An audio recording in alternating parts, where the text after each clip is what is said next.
Just wait until this airplane continues past. It's a beautiful day, so I have all the doors open. We'll see how negatively that impacts us. And also, I got to wait until, it takes about 45 seconds for anything to update. Like, I don't know what my speed is. I don't know if anybody's actually watching. I don't know if anyone can see this. We will find out. So, generally, what we'll do, it says I'm streaming. I have dropped 0 frames, which is generally concerning to me. But there's a ticker going, so I'm going to assume that I'm here and that you're here and that we're here and that we're doing the things. Yep, there we go. There's a gentleman that has remarked upon seeing the magnificent Susan. Someone in the comments, this goes out to what appears to be three or four of you there. Someone asked for plans to build Susan. There's not a lot of way in the way of plans. She is a flat plate and a spacer and a box to hold a 9x6x4 yoga block. 9x6x3 would work as well. And because I didn't want to buy the actual turntable mechanism for a Lazy Susan, I routed 2 grooves in there and filled it with plastic with acrylic ball bearings. So this is the bottom of an old speaker box. She's basically 100% recycled except for her yoga block. There's not a lot to it. Hey, look. Okay, so you can't see this, but I can. If you're looking at the chat, the chat had somebody said, Ed Scribner said hello from the UK, and then it went whoop and filled out to. It still doesn't say how many people are watching. It doesn't say any of that stuff. So we'll see how long it takes.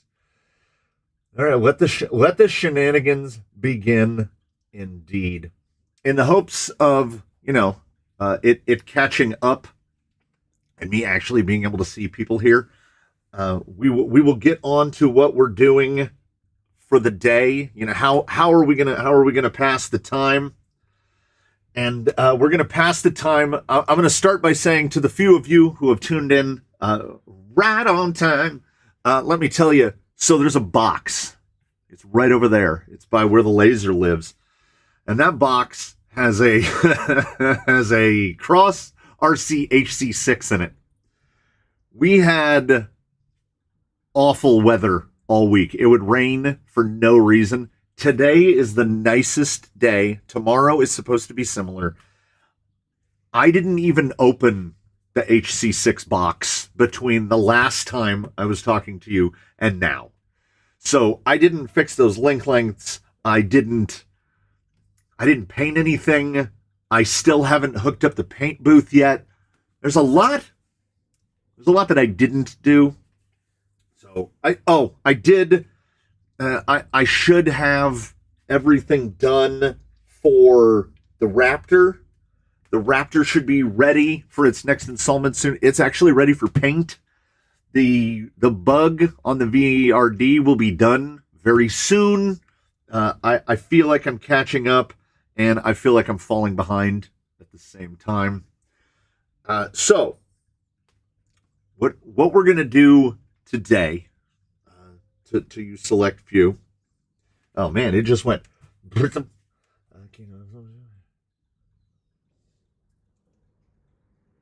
All right, here's what I'm gonna do. Hello to all of you out there in Canyonland who have tuned in today. I titled the episode before we even started. I titled this installment of the live stream "The Missing Link" because I had a plan, and today we are going to put that plan into action. Much like when we did the Raptor, I hope to get to basically a powered roller. I've got everything. I'm pretty sure I've got everything. I don't know if we're well equipped enough to get it done, but I think between now and maybe I'll squeeze in an installment over the weekend at some point, maybe Monday. We can get this thing. Like at least to the point where the Raptor is right now. Someone, Vintage RC just said, have you seen the new Biddy Designs crawler bodies? That body is weird. It's super weird. It looks like a monster truck body. Like it's okay. It's too wide to be a monster truck and too thin to be a crawler. So I don't know what that is. I know Biddy Design makes some quality stuff. I have a couple of Biddy Design, like I've got their giant body for the Limitless, and that thing is thick. So they make a good body. The look of that, unlicensed, it's kind of a little bit of everything at once. The scaling of it is kind of wild. It's kind of wild. I would love to try one. So I'm not ruling it out. I will try virtually anybody. We will get to that. It's the pricing. I don't think Biddy Design has mentioned a price yet. Once they do, it will be whether or not it's a maybe or an absolutely for sure as to whether or not I do that. We got people from everywhere. Wisconsin. All right. Detroit. Oh, so many Michiganders. There's always so many Michiganders in the comments and the chat. I can't. Yeah, Leadfoot FPV looks a bit like a Ford from the front. A little bit, yeah. It has sort of a Bigfoot, like the years back Bigfoot vibe, the big blue Bigfoot. That's what I feel a little bit when I see it. But it's, well, the Biddy Design. I have the 765 on my Limitless, and you can tell that thing was deliberately done to be a little bit McLaren, a little bit Ferrari. Each angle that you look at it, it looks a bit like something else, and I'm completely fine by that. I've mentioned in the past the notion to me of licensing. I'm all for the defense of intellectual property, but the idea of having to pay licensing fees to make a little scale Lexan body is crazy, because like what is somebody going to put that little scale body on their full size vehicle? I don't get it. They should be happy that people want to use their full size vehicle in toy version. I guess I don't know. I don't want to say I don't want to sound anti-capitalist, but licensing of toy cars it's weird. It's weird. Corporate licensing. Okay. If it was an individual guy, like if the money was going to the designer, then maybe I would feel differently. But the fact that, like, he's right here, so you can, if you've noticed, look around. So when I had to get a Raptor for this, the 2017 Ford Raptor SVT is the only one I can find. I think Ford only licensed the 2017 Raptor SVT. It's the only one you can buy. And why is that? I don't know. I don't know how corporate stuff works. I don't know why that is. And little sneako pico, the mounts still aren't done permanently yet. I went by the very narrowest of margins in the vote as to what people wanted to see, and it is the fake tusk on the stock wheels. I think they look great, and I think they will perform well. So the mounts aren't quite in, but it is, like, see, that one stays on. But this absolutely works. The all-magnet mount, which I was skeptical of at best, this is the future. This is the clipless body mount, and this thing looks great. I really want to get it painted. I have all the paint here. I have the double masks cut. I have everything ready for it, and I'll do it. I'll do it. We'll get there. We'll get there. It'll happen. So what is? Yeah. Bob's RC. As long as their emblem or logo is on the body, it is advertising. Just don't use the name or logo. Yeah. That's why we see. That's how MST can sell the JP1 because it has a 5-bar grill and not a 7-bar grill, because God forbid you put a 7-bar grill in there and Jeep is going to come for you. Well, I'm sorry, nowadays Fiat is going to come for you because they own Jeep now. So, the missing link, as it were, I had mentioned that it has been requested. People in the comments have asked on more than one occasion, am I going to try IFS? And I was like, well, I'm waiting for the IFS kit. And more specifically, I'm waiting for A-Main to get the IFS kit, because I have ordered directly from Associated Element in the past. They're very close, probably 60 miles away. But the shipping is still, nowadays, everything comes down to shipping. Shipping is murder. So that slid nicely into frame. The Element IFS2, which for whatever reason, they choose to sell you completely assembled on little jack stand fellows. And there are the rest of the pieces for it. So, yeah, we are absolutely going to build something with IFS. Camberg. Not only are we going to build something with IFS, we're gonna do it right now. I am now convinced that wherever the factory, plant, or building that stuff like this comes out of, the poor folk that are paid to work in those buildings, I don't think they've ever actually seen one of these things like in the world or in real life or assembled. Because if you'll notice, can we get in right there? Yeah. See that? The little brake rotor sticker? I've never seen one on the outside of the plastic brake rotor in my life. All of Baselines were on the inside. All the ones in the boxes are on the inside. There they are on the inside, where you can't see them ever. So I tend to just take them off because I don't know. Hey, Shaker Aim MT himself.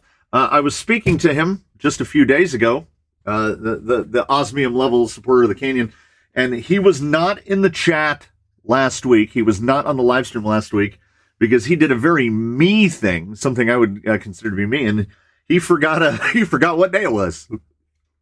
He thought it was Thursday. Turns out it was Friday. So he missed the live stream. So I tend to just take these off because I don't know how. And also, here's another one. Why is no one selling like aluminum, like cross-drilled brake rotors or whatever to go on here? Because they look cool. And if you're running the right wheels, you can see through to where they are. They would look cool. The IFS2 seems pretty nice. What I did was replace the shocks. These are, I can't even remember. They might be the GFO's shocks when the GFO got Dravtex. So it's just I moved all of the parts over from the plastic bodied shock that came on them. So it uses a much longer rod end. It uses a plus 9mm rod end. It says it on the side. So I just moved all the very heavy springs for the IFS. So I just moved all the parts over and changed to shock towers to match the rear shock towers because we're just gonna do it. And we've got the bucket, and the only thing about this thing that is semi-finalized is the rails. The rails. There we go. Okay. So we're not doing any sort of LCG nonsense. We're building it's got IFS. It's going to have C channels. It's going to have this Stealth XF right here, which was built from parts assembled over time. I had bought spare parts for Baseline and then realized I had bought enough spare parts to build a whole gearbox. So I just built a whole gearbox, and now Baseline is in desperate need of spare parts. His gearbox is almost completely stripped out. So I'm going to have to order another set of spare parts. This, I think, is set up with 18% underdrive, and I will probably actually want to change that out for the final of this. I mean, we'll see. Those are the rest of the parts of that. Because in the rear, if we're going to do IFS in the front, I have all the parts laying around in bins. We're going to do trailing arm rear. I've got the sway bar, the swabber. I've got the chassis sides to go on there. I've got a little fuel cell, which comes on the SE. And we can get away with using this because we're only putting a cab on this. You all are going to, here are the rear shocks. They're already set up. You all are going to decide some stuff for me because I didn't have the energy within me to decide. There are the tiny little short upper links that go with that. Like, I have all these bits and pieces because I had bought a number of gatekeeper kits when Element kept doing that thing.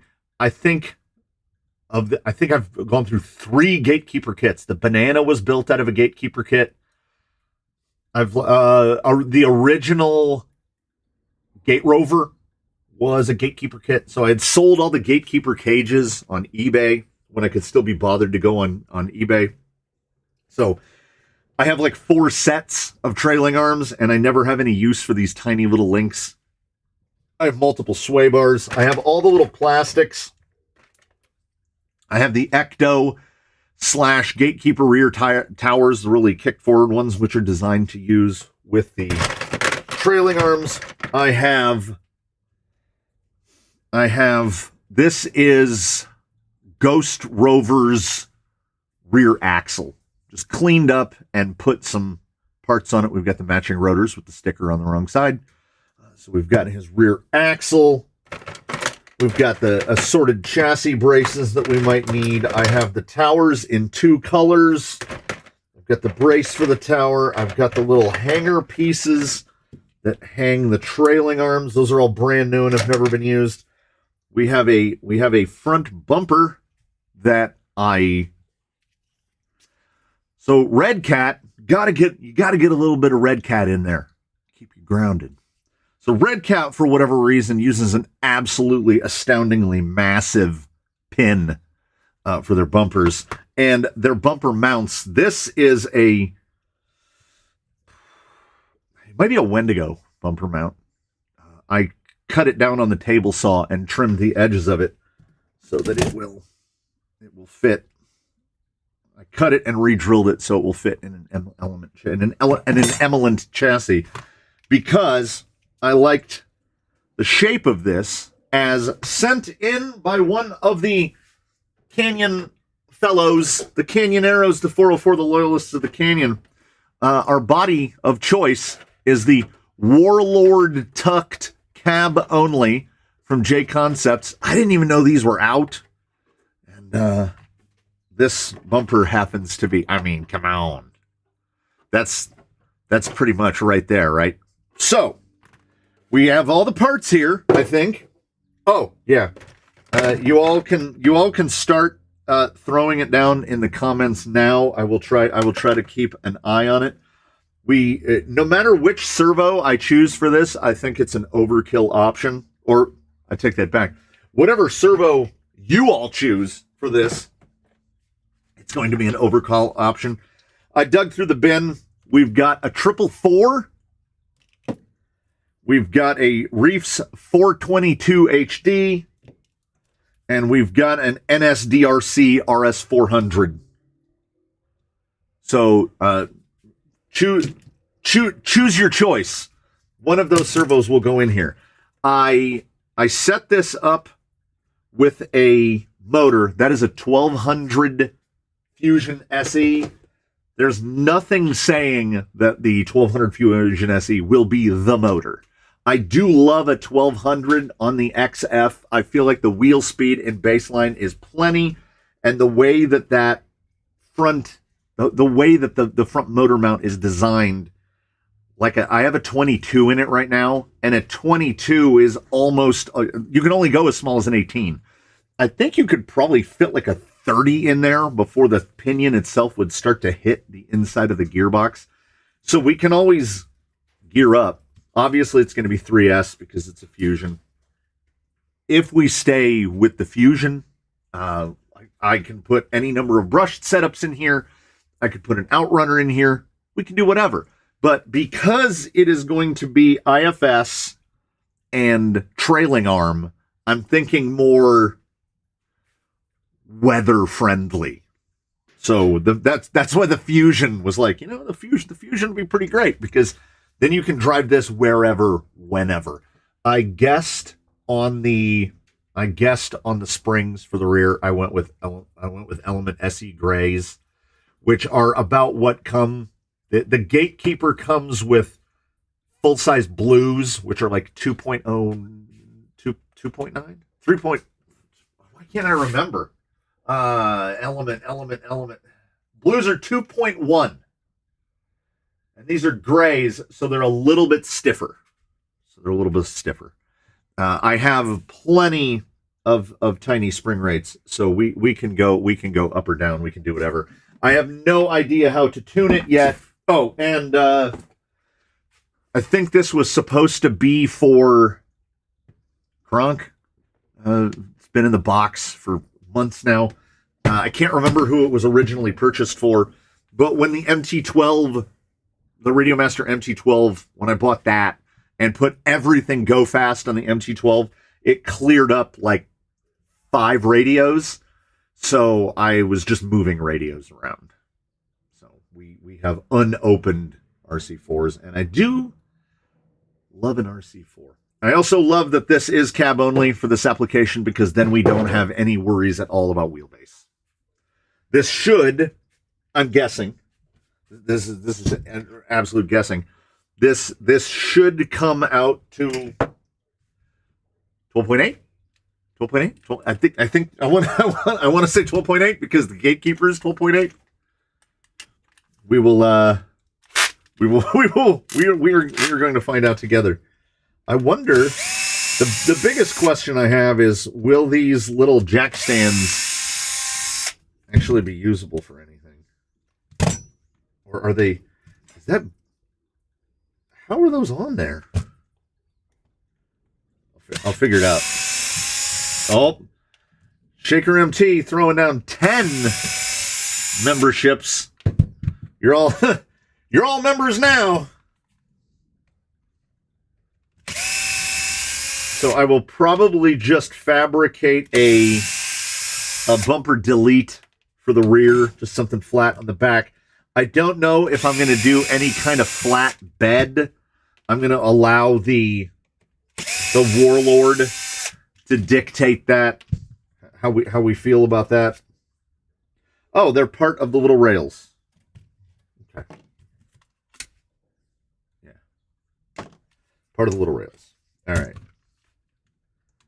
This is going to don't worry if you want, make every effort to distract me, because when I was doing the pre-prep yesterday morning, I will I won't be able to throw this away. I will figure out, look at their little smiling faces. I will figure out something to do with these. I don't know what, but by gum, they are neat. I also love that in Element's desire to give you the whole front end pre-assembled, they give you this. So it has a servo horn on it, and the servo horn is attached to a not a servo. And I think that's excessively thorough. They should make a Jeep Liberty body for IFS, or a Maverick. We could get a Ford Maverick. Then we'd have to buy 2 IFS kits and delete the steering and mount one in the back, so you can have a fully independent suspension pickup truck, which is something that no one ever asked for, but there it is. We have it now. It's much like the, look at that little guy. I mean, this is a purpose-made part. It seems, they could have just left that flopping around. If you feel like you don't need an element sway bar, sometime I want one if we can do some sort of trade. Only the sway bar in Sweden costs $55. $55. I have in the element parts bin, I am 100% sure I have all of the parts, new and unused, to build a rear sway bar. I could, IFS is great if you only like 3 wheels touching the ground. Well, so would it go Leafs, independent suspension, and then live axles? Would it be somewhere in the middle? Four-wheel steer with 2 IFS kits. Jeep Renegade. It seems well put together, and it is full bearings in the IFS kit. It is really, the plastics are definitely the super bespoke pieces, and it has the part that attaches the IFS to the center skid is pretty nifty. Hey, we're filling up with the regulars. The regulars are arriving. So this guy goes like this. This guy goes like this. It's definitely going to be interesting. Thank you, Shaker MT, as per usual. Brian Maskey asks, is it the newer axle design? Yes, this is the IFS 2. Now, I have never seen the IFS 1. I just know that people had issued complaints. Oh, diff design, should I say, larger bearing. I gotta find my micrometer.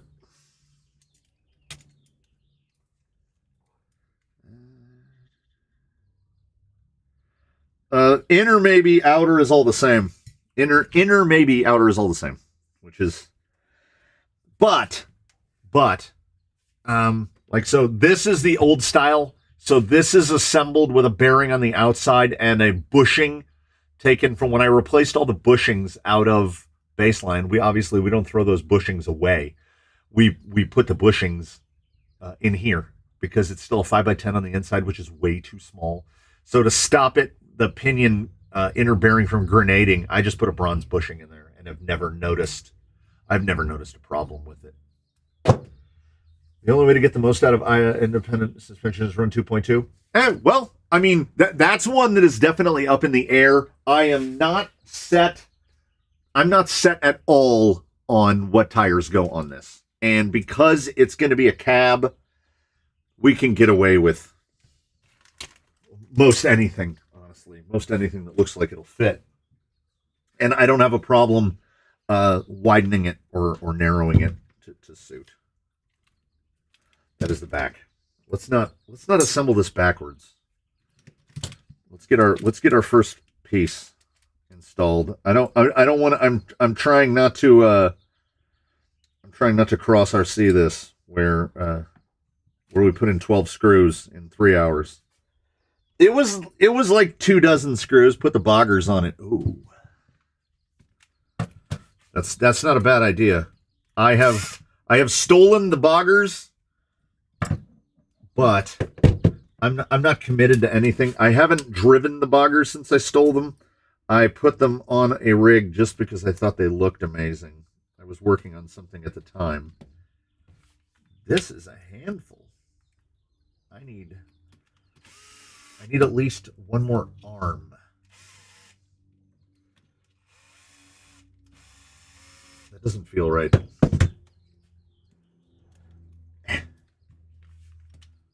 What's with all the extra plastics that have no use? Which extra plastics? right there. There. Okay, there. There. All right. Now we're cooking with gas. My, hey. Kamalama? Kamalama. Kamalama is watching us aboard a plane. So that's, I feel like that's a first. I feel like if that had happened before, someone would have mentioned it. But we're on a plane. You can't steal something that was good for us. Well, okay. So let me grab him. I will walk over here. Oh, it's so nice outside. And here's why. Okay.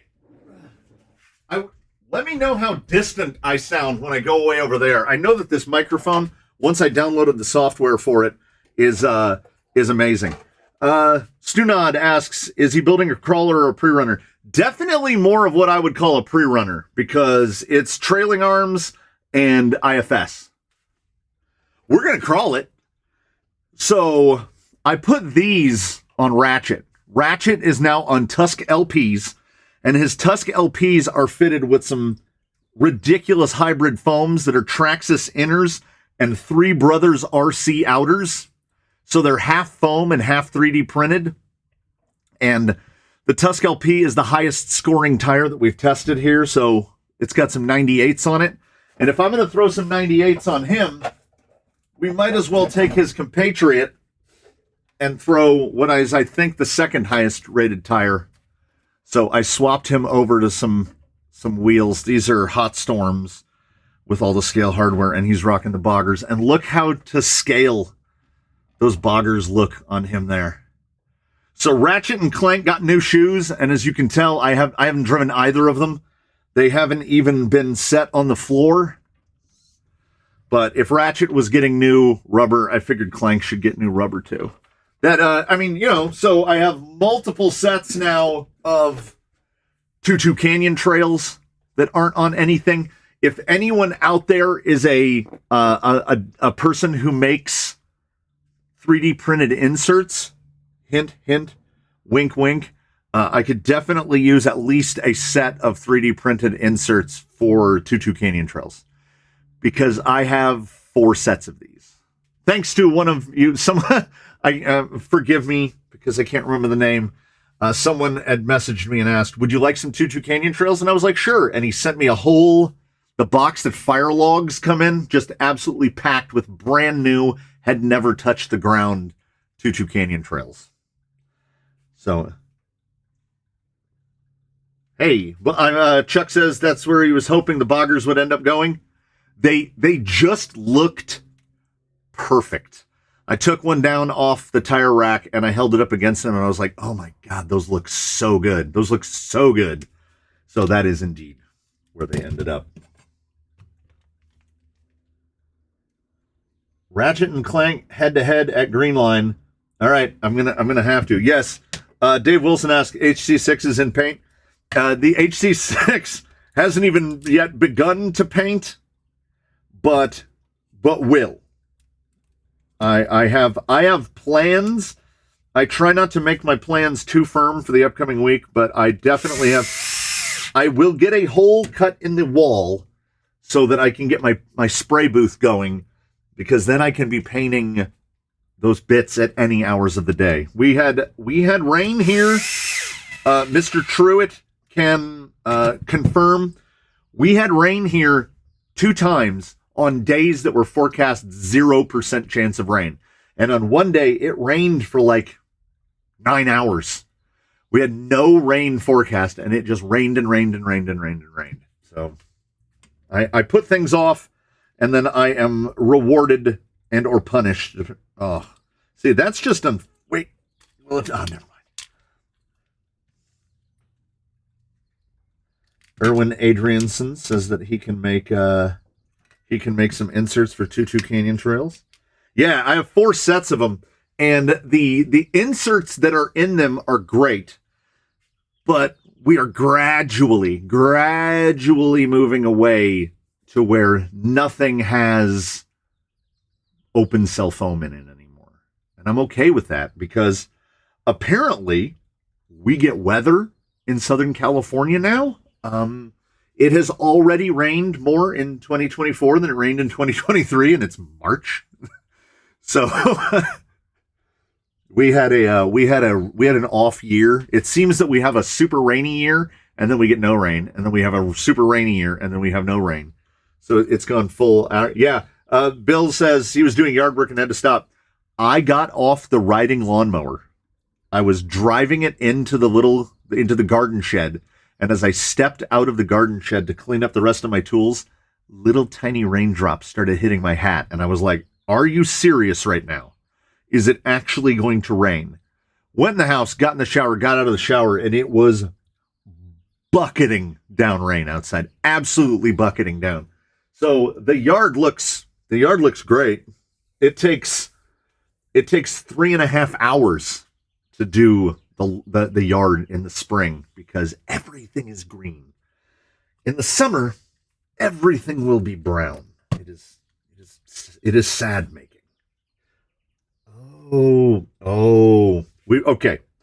We've got a sticky wicket. We have got a sticky wicket. Okay, what are those? Oh, the pins go straight through. Okay. De-desertification. Yeah, we get very green. And as residents will know, that just means that everything is going to catch fire in the summer. And it's just going to burn. Have you ever tried bubble wrap for inserts with a closed cell double bond stuff? I haven't, but now that you've said it, bubble wrap. I'm definitely not discarding it out of hand. I have a lot of bubble wrap, and I think that that's a good enough idea. I don't even think that qualifies for weekly dumb. I think a bubble wrap insert. I think it could work. I mean, I think it would work, particularly running a closed cell inner so that we don't have to worry about rolling over on the side hill. That was the only thing that stopped filling the tires full of beans from working, is there was really no way to support the side hill. Only, yeah. I love if you're a resident of the Inland Empire, Cal Fire is one of the bookmarks in your web browser because things are going to catch on fire, and they just are. Like every year, it doesn't have to be a gender reveal party. We're going to get fires at some point. And they talk about fire season. When does fire season start and where does fire season end? And was it Bill that pointed it out? Yeah, only place I know of that has 6 months of fire warnings. I think we might be past 6 months now. I think it might be 7 or 8 months of fire warnings now. We basically don't get fire warnings from like October through February. And then as soon as it starts to get hot, the first day where it's like in the 80s, they're like, watch out. Everything's going to like catch on fire. Everybody's homeowner's insurance was getting canceled because they were considered to be in fire danger areas, which is crazy because they were canceling people that live in like the downtown area. Like no chance of a fire happening there, period. Yes, at some point, you should go check out Irwin on his channel has a video on his latest run effort batch of 3D inserts. And, someday, hopefully in the nearer and not further future, the motivation will fill within me to at least get my 3D printer out of the box. I'm not promising anything, but I'm hoping. So we're going I'm going to have to, okay. See how much I'm going to have to cut these. I might not have to. Oh, no, I'm going to have to. Okay. I don't need to cut them right now, though. That's the beauty of it.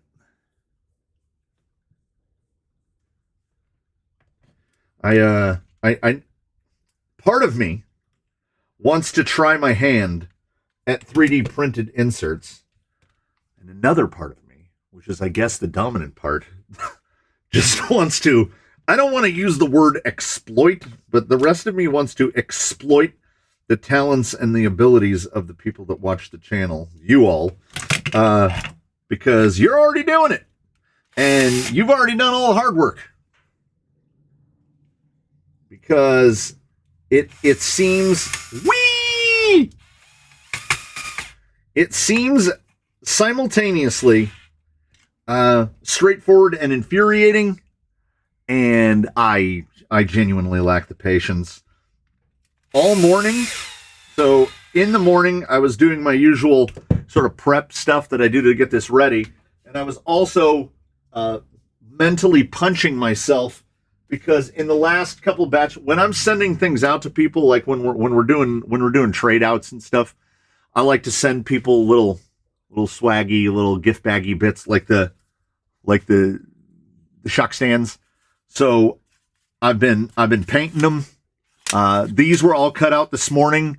There are more on the paint rack outside because a couple of you, if you have gotten one of these, if you've sent something in or I was sending something to you and it had one of these in the box, if it wasn't painted black on the bottom, that was cut that day. Like your box was open and ready to close and I fired up the laser. 40 minutes later, it's done. They went in your box. you got they should still smell like fire. So now I'm burning through some Amazon sheets. I want to get a whole stack of these, and you can tell older. And then this is the brand new out of the newest box. The quality is all over the place. That's what you get with cheap plywood. But yeah, I'm painting the little side pieces. Like this is the stuff that tears me up. Okay. So here's some sides. These are freshly painted. I like to have them painted all black because they look a little more finished. So this is an almost acceptably tight fit. Let's try this one. That's really loose. You would want to glue those in. I feel like most people are probably gluing them together anyway. That's a nice fit on that. And I was attacking myself because I'm like, that kind of fitment should be better. And then I actually paid attention to the laser. The laser does an auto height measurement with every time it cuts. No two sheets of these are the same thickness. So I made this to like a 5.95 millimeter slot. I think that's what I ended on. Sometimes the material is thick enough. Sometimes it's not thick enough. Sometimes they fit really tight. Sometimes they don't fit that tight. I don't really have any control over that. So I have to, pardon my French, but as I've told my children many times, a phrase that pays around the Canyon household is, I will look to them in the eyes and I will say, if they are dwelling, I will look them in their eyes and I will say, you need to Elsa that shit. And that's my phrase that pays, because you gotta let it go. Because sometimes there ain't nothing you can do about it. You just gotta let it go. So the fact that these all don't fit together super tight and don't need any glue to hold them together, I have to realize that I don't have any control over it unless I want to start buying expensive material. And also, the other part to Elsa-ing was that I don't sell them. They are not for sale. I give them away to people. So we have a more lax sense of quality control based on the price tag. If I were selling them, there would be a lot of them that wouldn't pass my test. What did I miss from Derek? Hey guys, hospital. Okay, so we have a viewer from the hospital. and we have a viewer on a plane. So we are reaching out. Oh, Mr. Brorb is offering a discount code for the Canyon Arrows for 3D printed inserts. That is a gentleman among gentlemen. Let's see. Okay. So I have drawers of, I think these are axial. The dream is not having to the dream is finding a drive shaft that's already assembled and looks like it's the right length. And I think we did it. We did it collectively as a group. I'm telling you, the Elsa. She's the battery just went dead in the drill. Oh, I'll steal the one from the that battery's dead too. Son of a, I gotta walk all the way over there, like right on the other side of the Element garage door. That's far. Whoever laid this place out wasn't thinking, they didn't future proof. And I'm back. All right. There we go. That looks like it should just pop right together. I don't not know what it is about these things. Why is that not?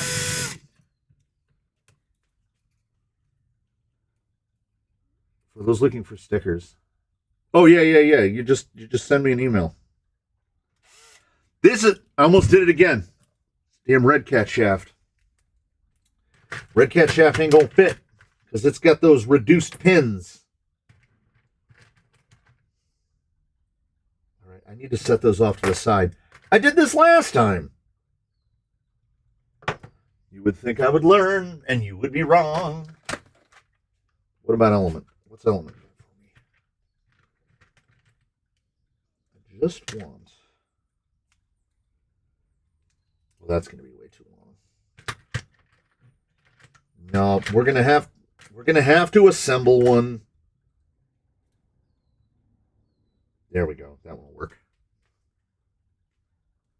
Yeah, I will happily send stickers out to whoever asks for them.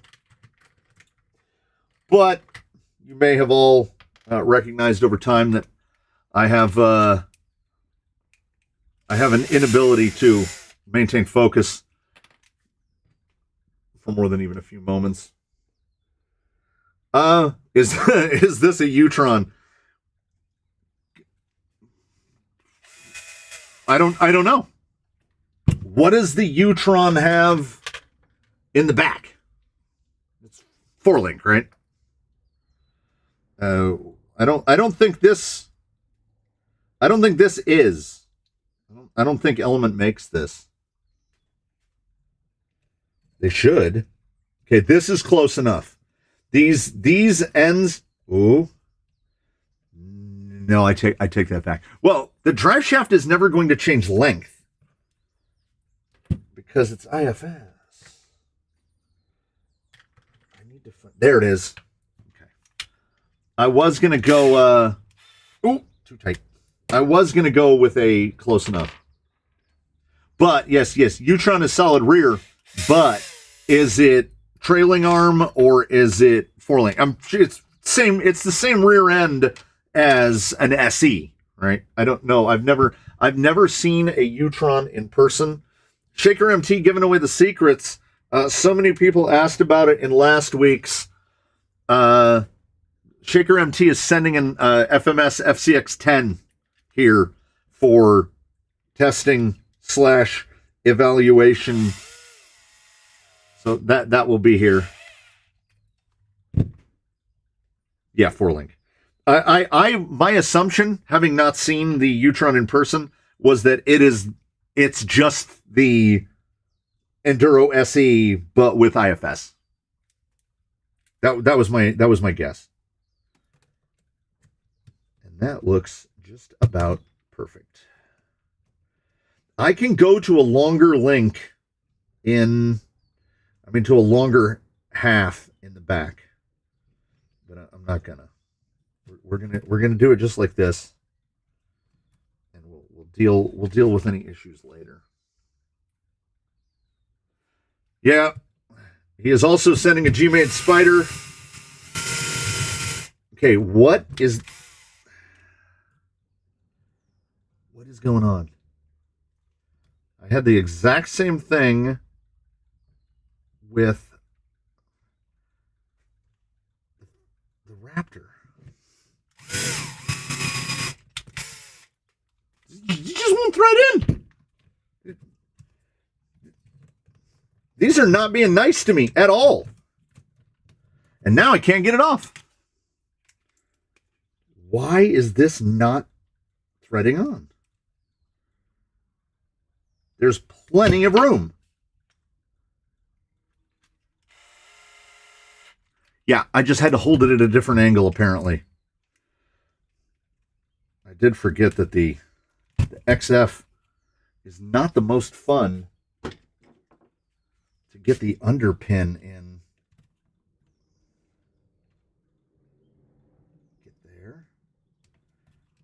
Get there. Yeah, will it thread in off the rig? Yeah. I had to hold it at a very specific angle, and then it went right on.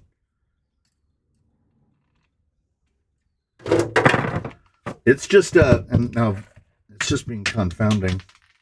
I also tend to mix a lot of pins up, and I think that the element pins and the axial pins and the Vanquish pins, while all the same size, look at that, just right in. I don't think that they're all the same size. They're all a little bit different. We've got something. We've got something. Then this goes like this, and that goes like that. Oh, look at that!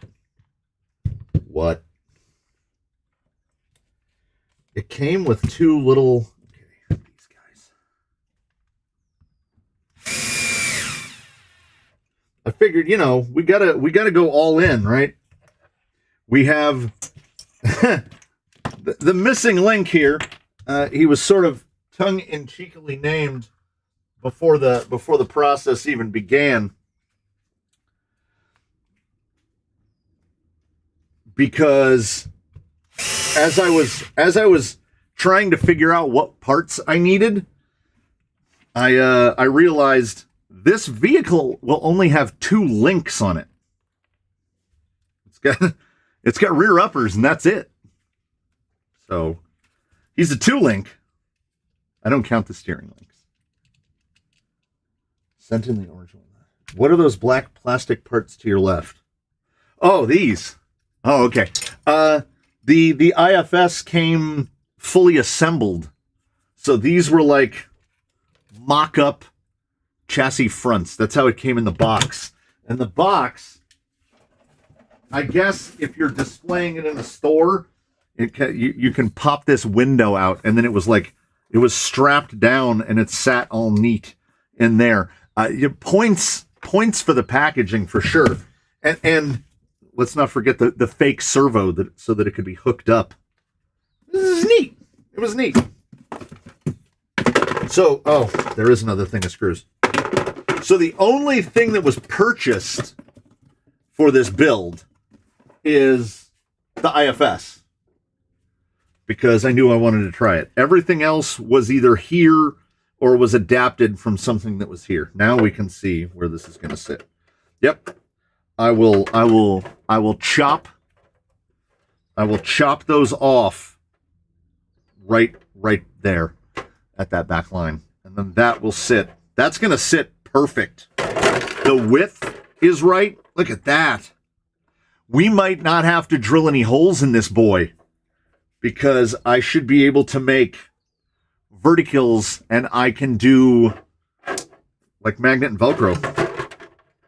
I'll just sit right on like that. Oh, yeah. And I had halfway mentioned that there's nothing set in stone as to... Oh, I broke a fingernail. There's nothing set in stone as to what wheel and tire go on this. We could do 2.2s. There's ruptures right here that just need wheels put in. This guy can get anything, right? Anything. The sentimental choice, what I'm hoping will work, are these. Because, I mean, flat irons on the splash ano. That's some stuff right there. But I'm not committed to anything. I'm not committed to anything or everything. I thought this was Crawler Canyon. The sign is flashing. You know where you are. Just because trailing arms and independent front suspension isn't a crawler. This is the same thing. You know how many people go look through the comments on the videos with the willies in it about how it's not a crawler. How is it not a crawler? If anything, it's more of a crawler than this. And I'm going to make this crawl. You know we're going to make this crawl. I will choose, well, that's why I'm hoping for a wheel and tire combo that is suitable for both. I had to shim the track bushings looser to get full steering. Just something for the look for. My U-Tron steering rack bound at full lock.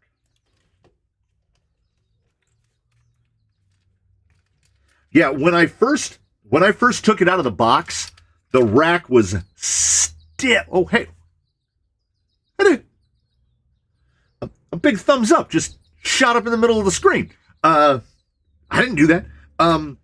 It has definitely loosened up from me just jiggling it about. So I'm hoping. I'm not guaranteeing there's no binding. It looks like it's getting to full lock.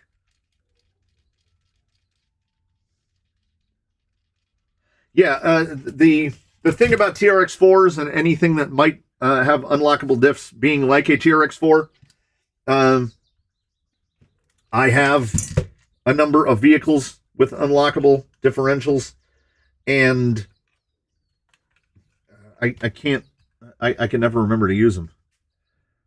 Surely a rock crawler is defined by the fact that you crawl it on rocks. I agree with that assessment 100%. A vehicle is what you do with that vehicle. I can't for the life of me remember how these things go. I'm losing my mind. I gotta look at it closer. How okay.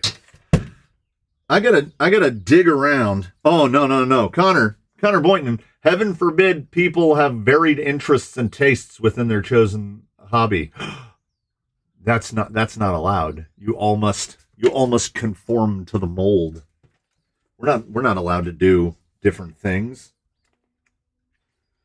I suspected that this might be a case. Am I missing a no? Oh, okay. We're single shear. We're going single shear. Okay. I dug this out of the drawer because I don't remember trailing arms. When I bought those Gatekeeper kits, I never installed the trailing arms. Trailing arm mount. Oh, they go outside the chassis. So they go like that. Okay. All right. Okay, I think I need some 14s. Wait, I got the book right here.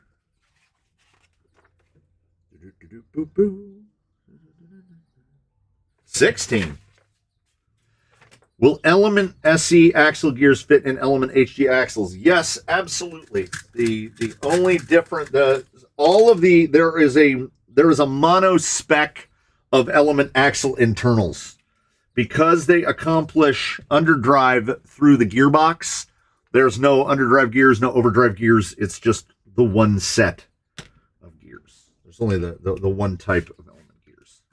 Now, where we are going to see how important things are is the other set. I think I have a set of the Ecto / Gatekeeper sliders. Oh, wouldn't help anyway. So the only set of Ecto Gatekeeper sliders I have are these. There's a little tabby that sticks off of here. I trimmed it off. And I trimmed it off because I didn't need it, because this is supposed to be double shear. The trailing arms go outside the chassis like that. So we are going to be single shearing this bad boy up. I genuinely don't think it's going to be an issue. I can't imagine it being a problem.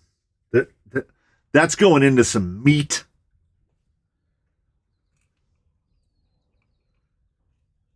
So I can tell when I've grabbed an axial screw and when I've grabbed a regular one, because Axial loves M3x15, which is not a thing you can buy. If you order from like McMaster, you get 14s or 16s. I'm trying to think if there's an odd numbered M3 you can order in quantity other than M3x25s. None that I can think of. So what I'm probably going to do, as these holes have to line up very precisely, because a screw, instead of a pin, I'm assuming it's these boys right here. They go through this and then go through the bumper pins. I have a number of element front bumper mounts. I am going to see if I can't ruin it by drilling the holes out to fit these bumper pins. How much bigger are we talking?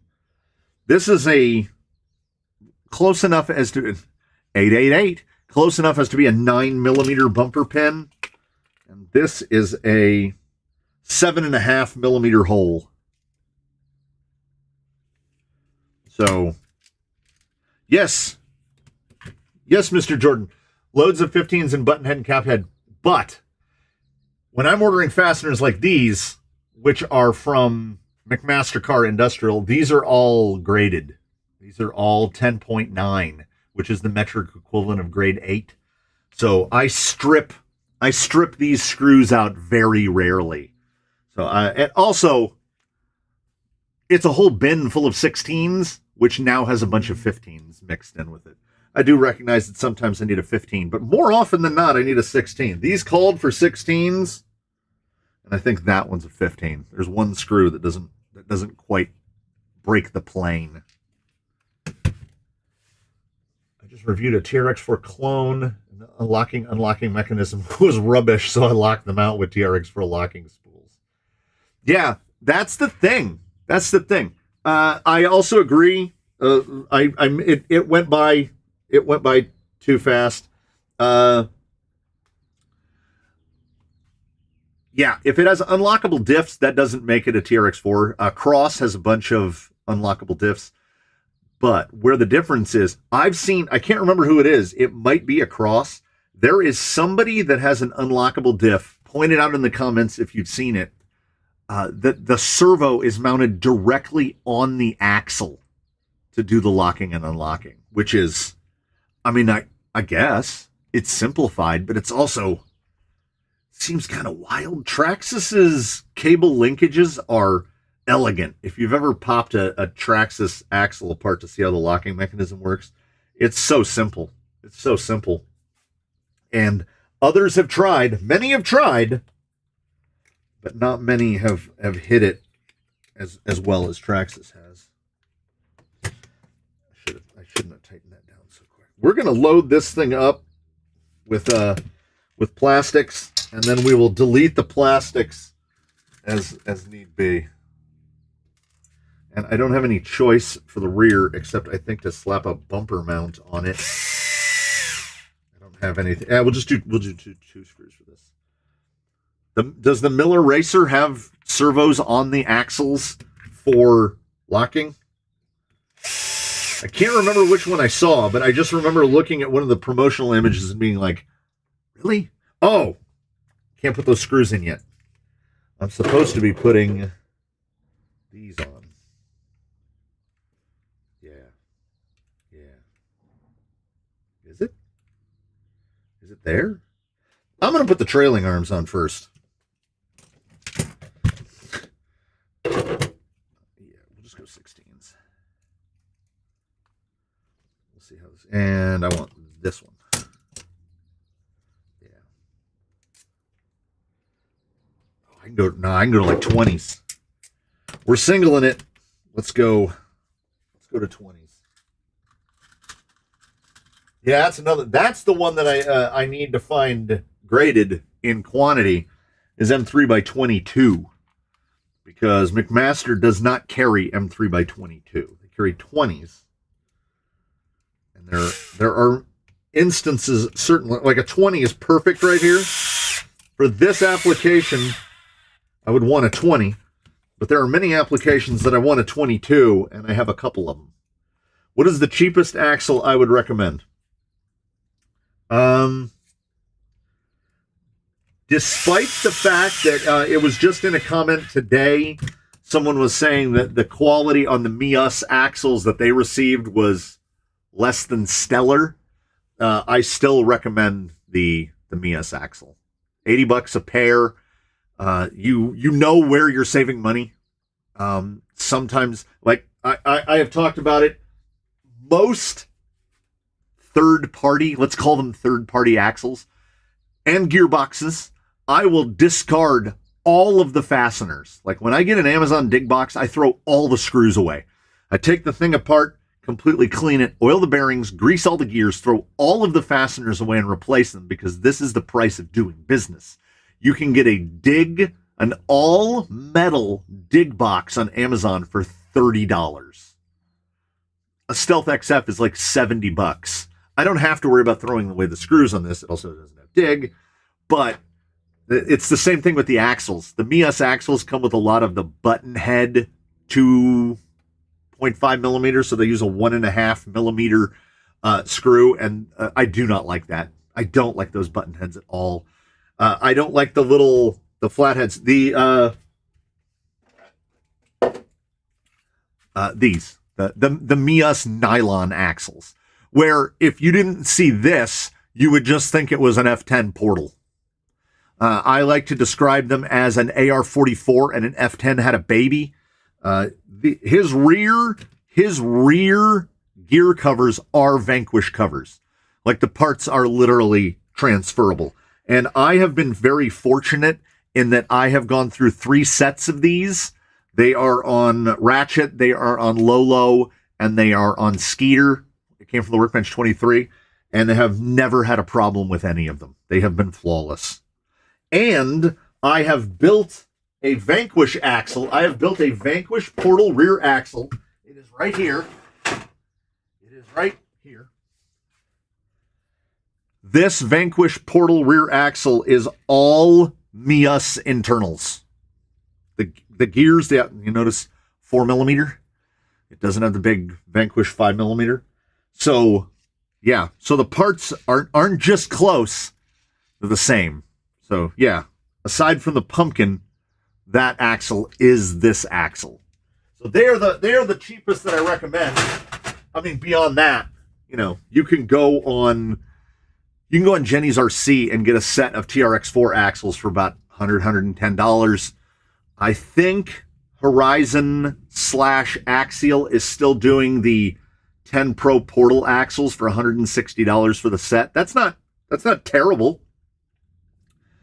It's not great. And also, anybody who does axle kits, Axial does an axle kit, Element does an axle kit. The Element one is $75, and it gives you all the parts to build one axle. But then it gives you enough leftover parts that all you need to do to build the second axle is you need bearings and ring and pinion. So it's basically about $100 to build a pair of Element axles.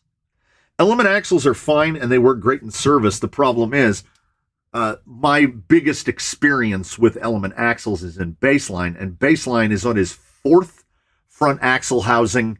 He has shattered, broken, or destroyed virtually every part on there because he has very nearly the amount of wheel time as the entire rest of the fleet combined. I feel like it's got to be close, because if something comes in, Baseline tests it. So I can't fault Element in any way. I can't say that their axles aren't beefy or robust or anything. It's just that you're gonna wear them out. Like there are wear parts, and you're gonna wear them out. I get to experience it at a much more accelerated rate than most people will get to. I don't remember where. I have no recollection of where the upper links attach. I'm going to have to consult the Gatekeeper manual. And now, once I get those rear uppers in place, once I look in the manual and find out where the rear uppers go, we will get to find out what the wheelbase is on this guy. It should be 12.8.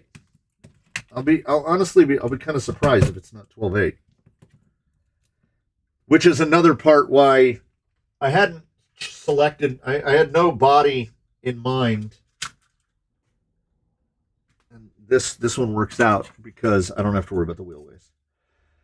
If Endura made wider silicone inserts, would you recommend them over 3D printed inserts? The silicone insert, and we can get wider ones. You just can't get them from Endura. This is I call them non-Enduras because they come under so many names and guises. These are the correct width for a standard class 2. So we can get them. And what I consider these to be is this is a less labor-intensive equivalent of this. They're very close in performance. I would consider the Canyon Soft 2 layers of reticulated polyethylene around a Tim-Tin inner. But these will cost you, if you're just buying your first set, it will cost you a little more to put these together than to buy these. You can get these about $20. What these are is a little bit more of a one-size-fits-all. So they're not going to be the best, but they're going to work really well. And they're easy to tune. You can just cut ribs out. They are very inexpensive at $20 a set. 3D printed, no matter what you do, is going to cost you well more than that. Well more than that.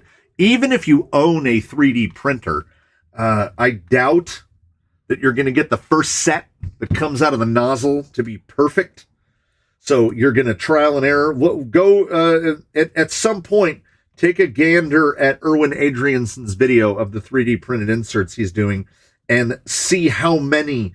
And I imagine Brorb inserts and all of them. Anybody doing these inserts, I imagine they go through many iterations to get them correct.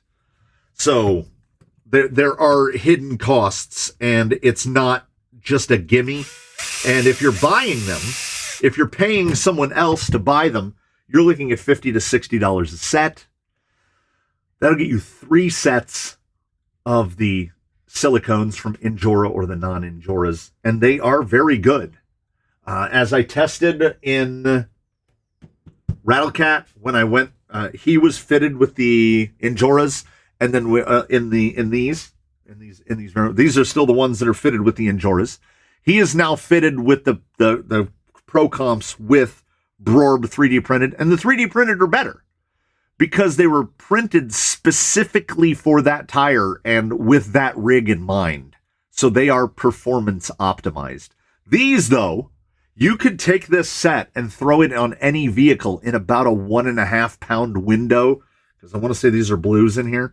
So a rig from, say, 6, right around the 6 pound mark, up to about the 7.5 pound mark, 7.25 pounds. And these would do really well. These would do really well. You'd be like, yeah, this is really good. A specifically printed set is going to be better, but it's going to be significantly more expensive. And I don't know about anyone else, but it would be difficult to justify putting $50 to $60 worth of inserts into $25 worth of wheels.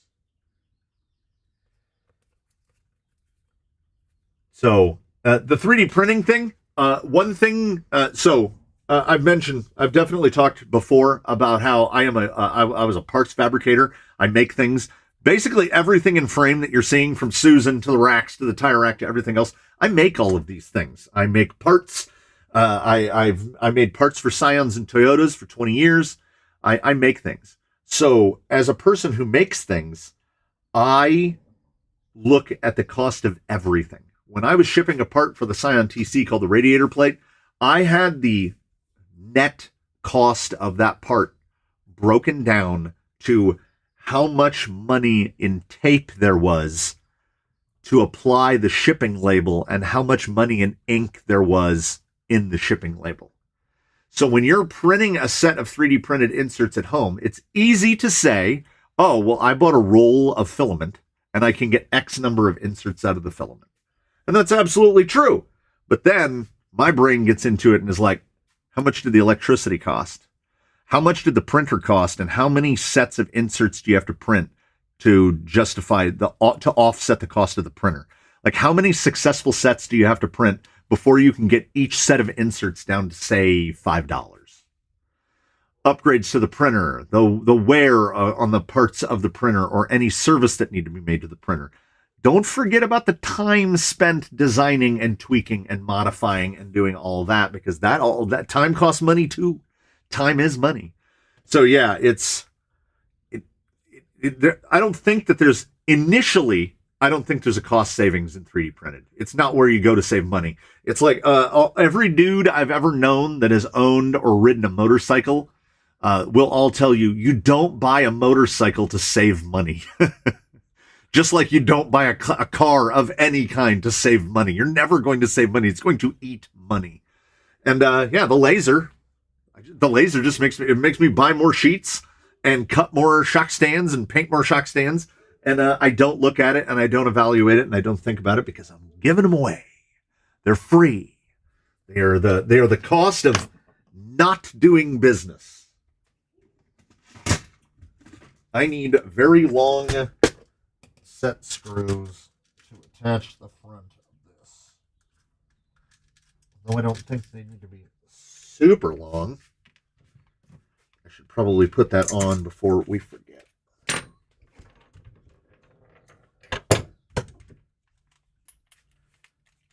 How long do you think the bushing that you used for the pinion of the axle? Forever. Bronze oil bushings, by the time that bushing wears out enough to where you get play in the pinion, where you can rock that pinion around, you'll have already worn through the housing. And in the non-SE element axles that use the 10 millimeter inside, you can buy, if you had to buy them, you can buy 5x10x4 bronze bushings for nothing. I think I've seen a 10 pack for $5. You could get 2 lifetimes worth of those bushings for $5. Oof.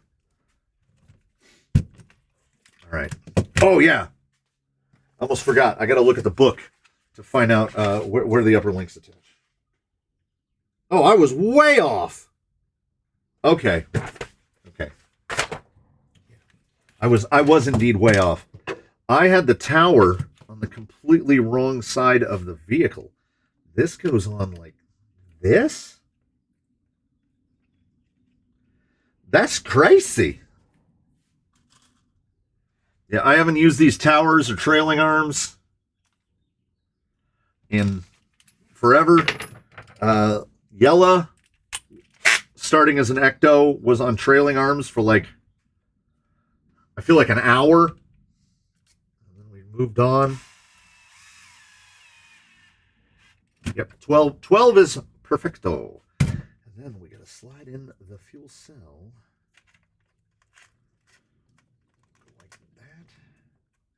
Now, our only hope, well, I have multiple hopes. But one of my primary hopes is that the drive shaft and the things don't hit that fuel tank. Because I think the fuel tank will look cool with the body. That could be longer than a 12. We'll go with a 12. Oh, man, it's going so fast. I have a sit rep on the Angora Blue Servo, run deliberately on 11.1. Ooh. I need to know.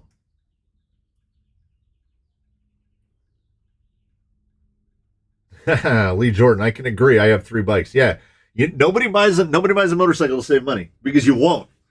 Because a buddy of mine, before he got in, like he was first he was a sport bike guy, and then after a couple incidents, he turned into a track day guy, and then because of seasons, the track season back east is apparently only a couple months long.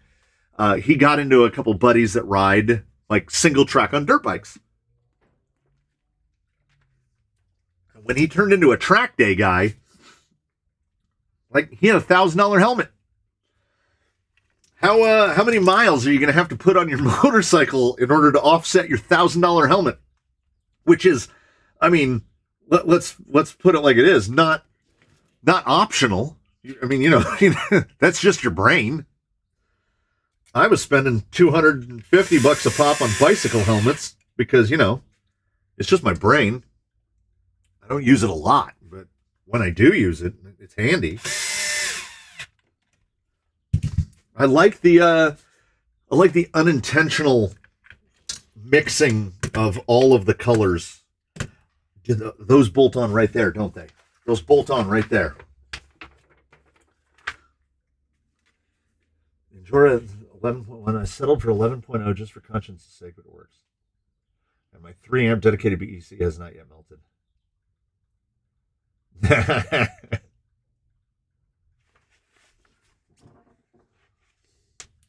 Yeah, because when gas over here in California first started getting woefully expensive, people were like, "Oh, I'll just get a motorcycle." You'll never offset that cost. Okay, M3 by 24 flatheads with lock nuts. So they bolt to these points right here. Now, is it with a brace? Okay, there's no brace. Is there no brace? Is there a spacer? I keep closing the book. There's no brace. There is a 5mm space. Why not just do it off the brace then? We're just doing it. So if it's a chance to avoid using a spacer, I'm going to avoid using the spacer. That's a 30. That's a dang 22. I did not anticipate having to find 24 flats. There we go. Close enough. Close enough. All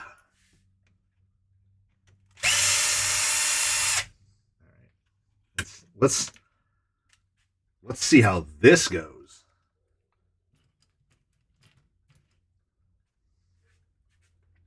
Nope. Yep. We're going to find out if there's a reason. Don't drill into my finger. I have ooh, that's hot. That's real hot. I have scars now. I don't think the camera is going to show it. I don't think I can get close enough. Focus. Right here, I have 2 little perfect circles. And they're from holding my finger against the back of stuff and driving the screw in. The screw gets hot as it passes through all that plastic. And then the threads keep going and they cut threads into my finger. So I have little circular scars on the tips of my fingers now. Which, I mean, they're going to have fun. They're going to have fun figuring out how I got those. Gas isn't expensive in the US. Try $2.20 USD a liter, $8 a gallon. But here's the thing, man. I know Norway isn't one of those tiny European countries, but this is America. People forget they can't charge us $8 a gallon. Everything's too far away. My wife has a shorter than standard commute. She only drives 26 miles each way. 26 miles there and 26 miles back to get to and from work. And that is a shorter than average. Because this is California. Everything is farther apart than it should be.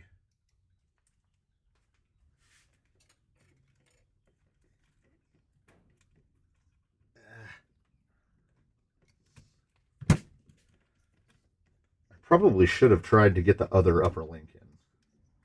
But I want to do it this way, and it's not going to stop me.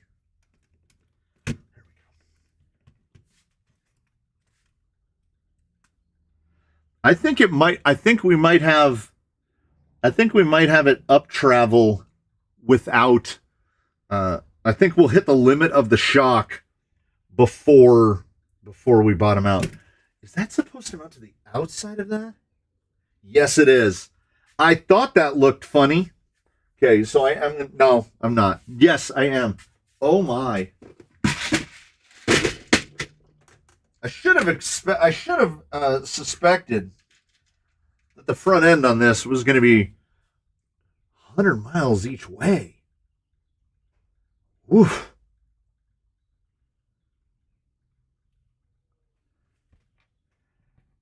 Man. What was the I'm trying to remember what I had read that in a day California uses just over 1 gallon of gas per person in the state on average. So we use 40 million gallons of gas in the state of California per day. Is that long enough? No. An instance where I have 20s and I need 22s. I have a couple 22s. I thought it didn't look right. Some didn't look right. And it occurred to me that it didn't look right. You got to put a spacer in here. I think they just use a plastic spacer, and rather than do that, I will just cram some. Getting home from Long Beach to Jamaica is 3 hours. Yeah.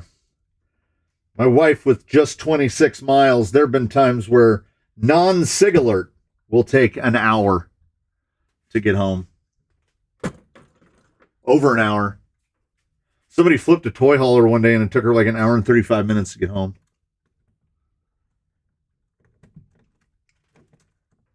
I don't miss commuting of any kind. It's nice to just work from right here. Right here is where it's at. I don't want to go anywhere else. I loathe having to go to places like Orange County. Or, the tickets are purchased. I'll be at Anime Expo 2024 again. And I'm mentally preparing myself for it now. 4th of July weekend. So it's not even hot. It's blazingly hot. I knew I was forgetting stuff. Thank God. I don't know what told me to find that gatekeeper manual, but boy, am I glad that it did. I would just be staring into space right now. These are the only axle link mounts I could find. And are they a tight fit. 500 to 700 miles a day from Mr. Shaker MT. That is too many. I think the most I've ever personally driven in a day is I drove to Lemoore, California. Scenic Lemoore, California. I drove from where I live to Lemoore and back in one day, and it was nightmarish. It was 5 freeway, which means nothing to people not from Southern California, but the 5 freeway just goes in a completely straight line forever.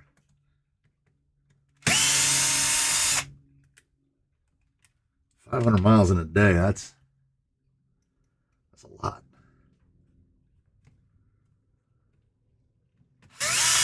Okay. Wow.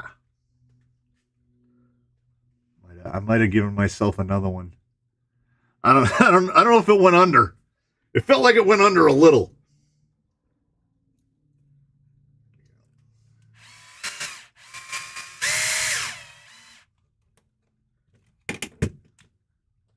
Yeah, I picked the right line. Nice. 1,700 miles in 22 hours. Hello. That day for me was probably 400 miles, 200 miles each way.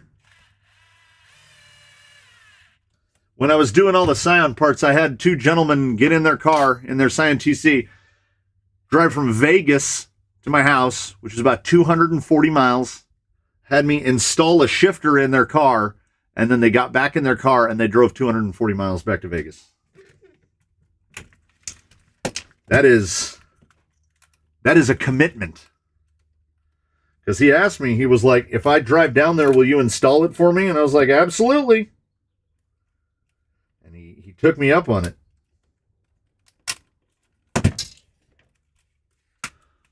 They know what they're doing. Because that pinion angle is like perfect. Now let's get some shocks on it so that I can get the... Oh, and the schlock nuts need lock nuts. That is 13 millimeters wide. So 16s. I've got the book. Let's see what element says that you need to attach your shocks.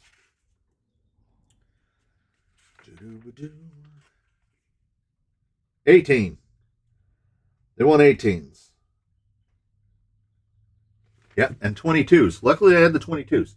Pair of 18s. That's not an 18. That's an 18. Is that an 18? It doesn't look like an 18. 18. Yeah, I don't know if I can ever go back to a car that doesn't have all the new fancy stuff. My wife has a very commuter car. She drives a Toyota Corolla. You know, they're invisible. Everybody has one. Nobody even notices a Toyota Corolla. And Toyota Corollas they have neither bells nor whistles, particularly, even if you have an up-trim version. And I had to take it this morning and get a smog check on it, and I was like, man, where's the push-button start?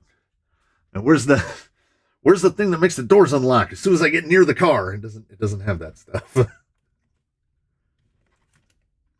I hope these ends work. These shocks. Do we need a longer end? I think we do. I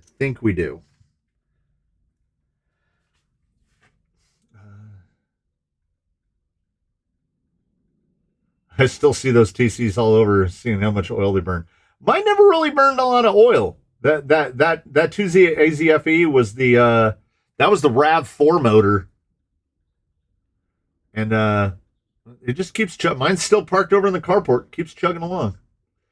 I have a cannot decide on what next RC to buy question, but I don't want to monopolize the chat. Throw that question in there, man.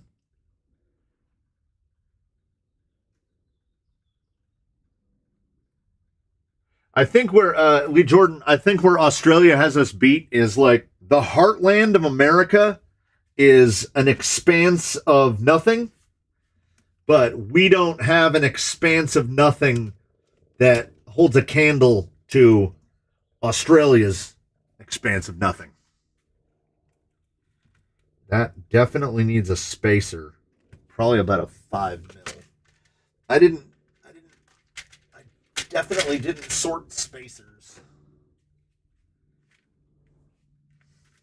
I currently have. Yeah, I want to see what the current. I need to see the current rig list before any suggestions can be made. Here's the fun part. If you store your assorted spacers in a bin that looks like this, and then you assorted spacers, and then you need two of them that are the same rough width and length, you do it like this until you find two that are close. 2 LCG Class 2, a TRX Fort, a Unum G10, a Bomber, and a Capra. Well, I mean, obviously, the easy one is anything with leafs on it. Or a Class 1 of some kind. Doesn't have to have leafs. Can be full 4-link. There's so many things.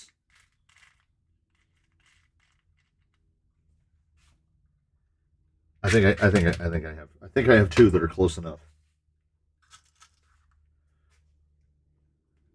I'm gonna decide on actually a Yeti. It'd be cool to go with the Bomber, a Defender, or a Wraith. Oh, so you're looking at big stuff.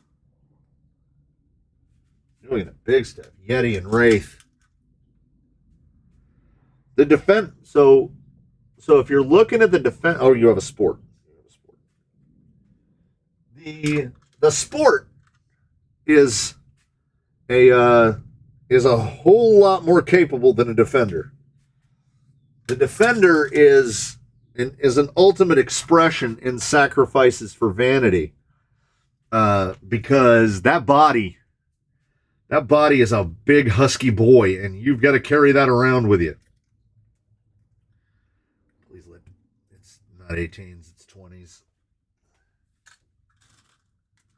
I could have checked the manual, but I don't like the manual telling me what to do. Yeah, that was another option, as Mr. Shaker MT is pointing out. Something properly performance. Something really almost out there in I want to get one myself, and instead of getting one, I was grotesquely irresponsible, and I bought the camera that you're looking through right now. The reason you can see me is I bought a second Canon M50, so that now I have 3 Canon cameras, which has made my editing so much nicer and more relaxing. I had intended to spend that money on a Rhino Crawler UA1. Go on AliExpress and look up Rhino Crawler UA1. They will sell you a sporty, a proper sportsman, basically not ready to run, no wheels and tires, but shocks, outrunner, Rhino speed control, servo, the whole deal for $600. And then go on like Deluxe and see what it will cost to build an asylum or a lunatic. And you'd be like, oh, okay. So I wanted to get one of those UA1s, but I did a mental evaluation of time I spend editing versus time I spend driving, and I would like to bring the amount of time spent editing much closer to the time that I spend driving. So I bought a camera, which takes away, I don't have to do color correction anymore. I don't have to do frame nudging to get my audio to sync up. It is pure luxury. And instead of a UA1, it's this, which can now focus like the other camera, who is now camera 2 and now travels with me outside. It doesn't hold a candle to this. This is a better camera. And I had to get it now. It was one of those things because Canon is replacing these M series with R series, and it's the crawler stuff all over again. They're nerfing. The R10 has less spec. Basically, the R series camera that is the replacement for the M series camera that I'm using right now has far less spec than this M series camera, and it sells for the same amount of money. So I had to get it before the M's were gone. And that is why I don't have a UA1. I'm not saying that I won't. I'm just saying that's why I don't have one right now. I definitely want to get one because my buddy with the Sporties, he has 2. He has a portal and a straight axle, and he's been bugging me. He's like, you got to build a real Sporty. And I'm like, yeah, those Rhino capper axles look pretty, the offset capper axles, those look pretty sweet. But they really get you that the cost to just buy the axles, then you're like, oh, well, I'd be getting that anyway. There are no parts on the UA1 setup that I wouldn't want. Like I can't see myself replacing any of it. So I'm just going to hold out and do the whole thing. When I do it, I'm just going to do the whole thing. We're going all in. How's that? Oh, okay. So maybe, might work, maybe. The fuel cell, as per usual, is schwabonk, schwabonk, but it does not interfere at full flex. So it might be okay. Also, I mean, I have, it's right here. We can take that interference right out of the way. Yeah, I don't know why on the gatekeeper, I don't know why they don't just put that brace in there. Maybe it interferes with the cage in some way. Let me throw a drive shaft on here, and then we can find out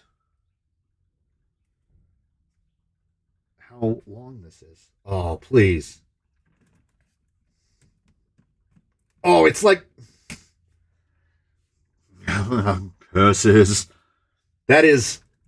This drive shaft is now stuck.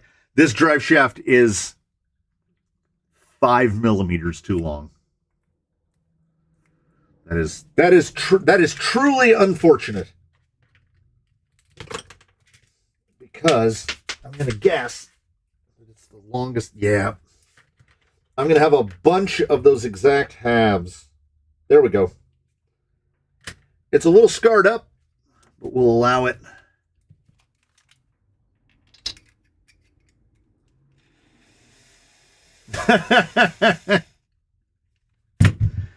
Yeah, never ask your wife what your next crawler should be. Because I think before you even ask the question, I think you already know what the answer is. She's going to be like, nothing. This is why, I think I've said it before, hollow out the bottom of that fuel cell for fuel compression. Damn it. See? That's why you guys are here. You don't know it, but that's why you're here. I can indeed just hit the bottom of that fuel cell. Let me see where it's hitting. I can probably just hit the bottom of it with a Dremel. I gotta find the right. We need a shorter. That's not bad. It's not great. It's not bad. I might be able to just hit the bottom of it with a rotary tool and clear a spot for where it's hitting. That's a little loosey-goosey. We'll see. We'll see. It just needs to be the right length, and it is. Yeah, you know what? That's absolutely fine. I have no problem with that at all. By God, we're gonna get power to this thing.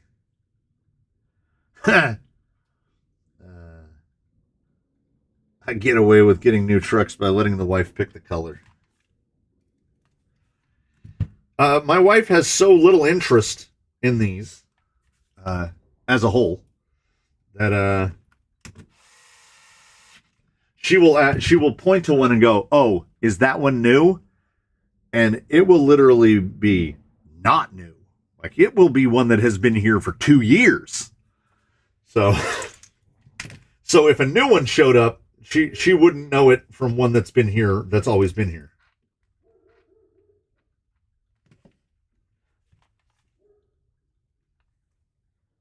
She called and said she could wait another 30 minutes.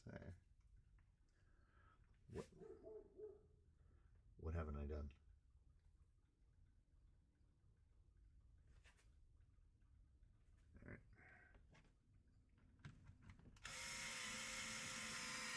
Okay, there it is. There it is again.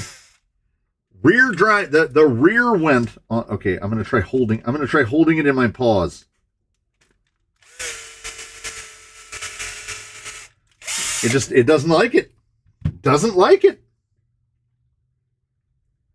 I wonder if this end needs the little castle-shaped one. Gotta find a castle-shaped one. If not the castle-shaped one, then this little cutout guy, which unfortunately are different axial to element, so I have to make sure I get the right one. Yeah, see, this is This is companies conspiring against us. Like this must be an axial end, and this is an element cup. So I should do one of two things. I should either find an element end, and then I will know that it's going to fit, or I have to find the other end. And once they're all mixed up in a bin, you are done for. Man. So this is why it won't go together. It's because the little plastic guy is hanging over.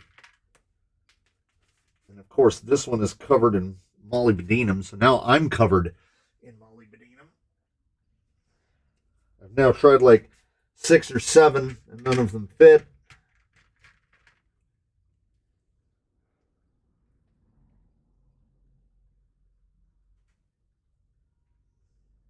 That one, nope, that's not it either. All right, we're gonna try this one.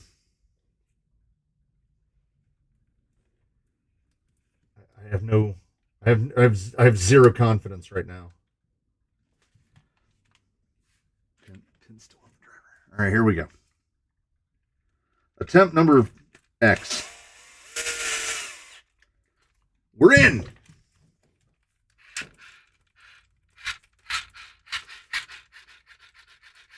We got drive shafts.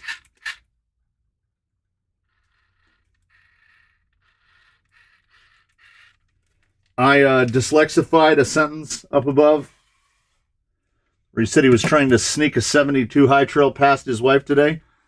My brain went, and I read my wife passed today. I was like, what? Wait, what? But thankfully, that wasn't what he said.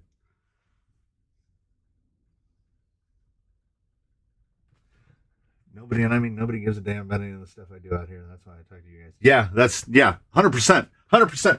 I know one person. It sounds super weird to say the phrase, I know one person personally that has any interest in toy cars at all. So it's all of you. It's all of you guys. Yeah, like the guys I grew up with, the friends, the family. None of them watch the videos, much less the live streams. They cannot be bothered. That goes like that. So where does am I gonna have to take more screws off? Where do these hook up? I don't even know if I'm gonna need the swabber. Okay, I'm glad that I'm not the only one that saw my wife pass today. Is it attached to the inside? Manual.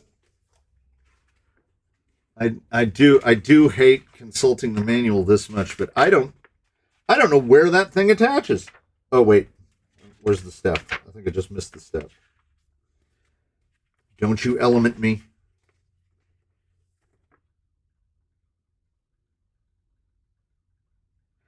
Oh, okay. So then where does the shock go? Okay, good. I didn't put in the nuts. That's a good thing because the shock is supposed to go all the way up here in the front hole. Oh, that really does soften it up. Okay, that's how they get away with running that big heavy spring. I could get away with an even heavier spring. The sway bar goes in the rearmost hole. He's giving out memberships again, everybody. Before you know it, everybody in the chat is going to be a Crawler Canyon member. Yeah, now we're getting some pre-runner. Look at that. Yeah, drop that. Now Now it just touches. I would probably just trim that, just actually not even trim it. Just take it to the sander and just round that back off. That is dropping that rear end. Pre-runner time. Oh yeah. I was intending to ask. I was going to go like, what is the body that? I mean, I think this guy is going to be absolutely perfect. Like he fits the bill, yeah. But I was going to ask, my depth and breadth of knowledge of this in the real world is what I would classify as insufficient. Like, if I was going to put something, and I don't think we'll be able to find it. I saw Victor. I saw Victor go by, and we all know who Victor is. We are at, yeah. Well, let's put a little weight on it. Yeah, 12.8. It's 12.8. 324 or 328? 324. 324 millimeter. So 324, the industry tries to pretend that 324 millimeter doesn't exist. So I don't know what the Warlord is. Very J Concepts. I see Cherokee there a little bit. It is nondescript. It is not licensed. It also, and check this out if I can find it. There are no instructions. I've only seen limited photographs. I took it out of the plastic. They come pre-trimmed, right? So it comes just like this. You don't have to cut it out. And this was in the package. And I was like, what is that? I think it's a hat. I think it's supposed to have a cool little hat. I like the idea of the hat because that's a body protector, man. Like, I think that's like, let's go self-writing. I guess I haven't looked at the pictures close enough to see that it comes with a hat. But it comes with a pre-trimmed hat and a very, here's how you know you're not licensed. You can have a grill. You can have a mesh grill. You can have a slot grill. You can have a grill with 2 lights in it. And that's pretty much the end. That's pretty much some markers. It's pretty much the end of the list. They did not go hard with the decals, and I'm absolutely fine with that because I likewise do not go hard with the decals. Oh yeah. J Concepts. I just threw the top of the. You can get the number. It's the 438. JCI Warlord tucked cab only. Ignore this. That's not what J Concepts does. I think the MSRP on the creep cab is like $34, and I've never paid more than $24 for a creep cab. MSRP is a thing. I almost forgot this little guy. We're just going to snap him in. I'm not going to put any screws in it yet. There's a lot of plastic on this. There's a lot of plastic. Oh, I meant to get some 18s.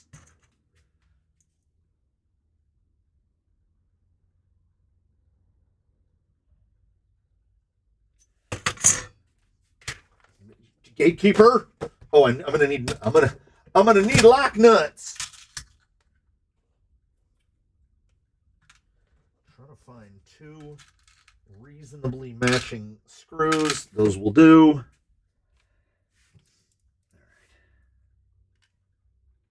Let's get this slid in here. And how long are we going to need? 14s. Executive decision.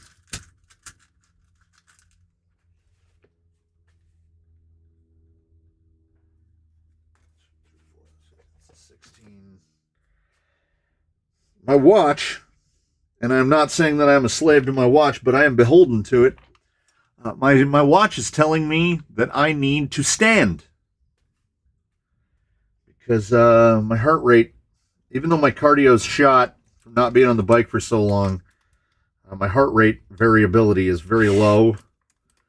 So when I'm standing for hours, which I have been, I haven't sat down since about 11:30. My heart rate doesn't go up or down. Those are too long. I need 12s.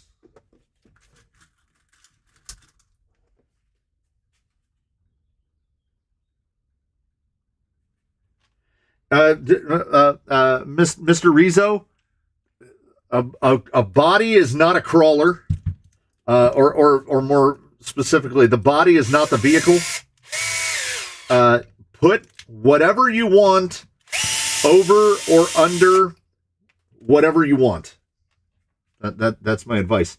I keep saying that the people conflating the crawler with the body is the reason that Axial still successfully sells honchos.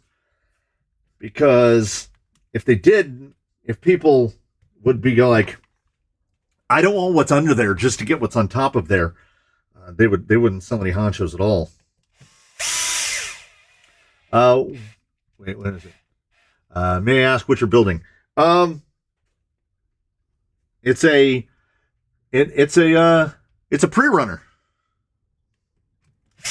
Oh yeah, I think I got halfway through this thought like 7 times, where I was asking. So this is a pre-runner. This is independent front and trailing rear.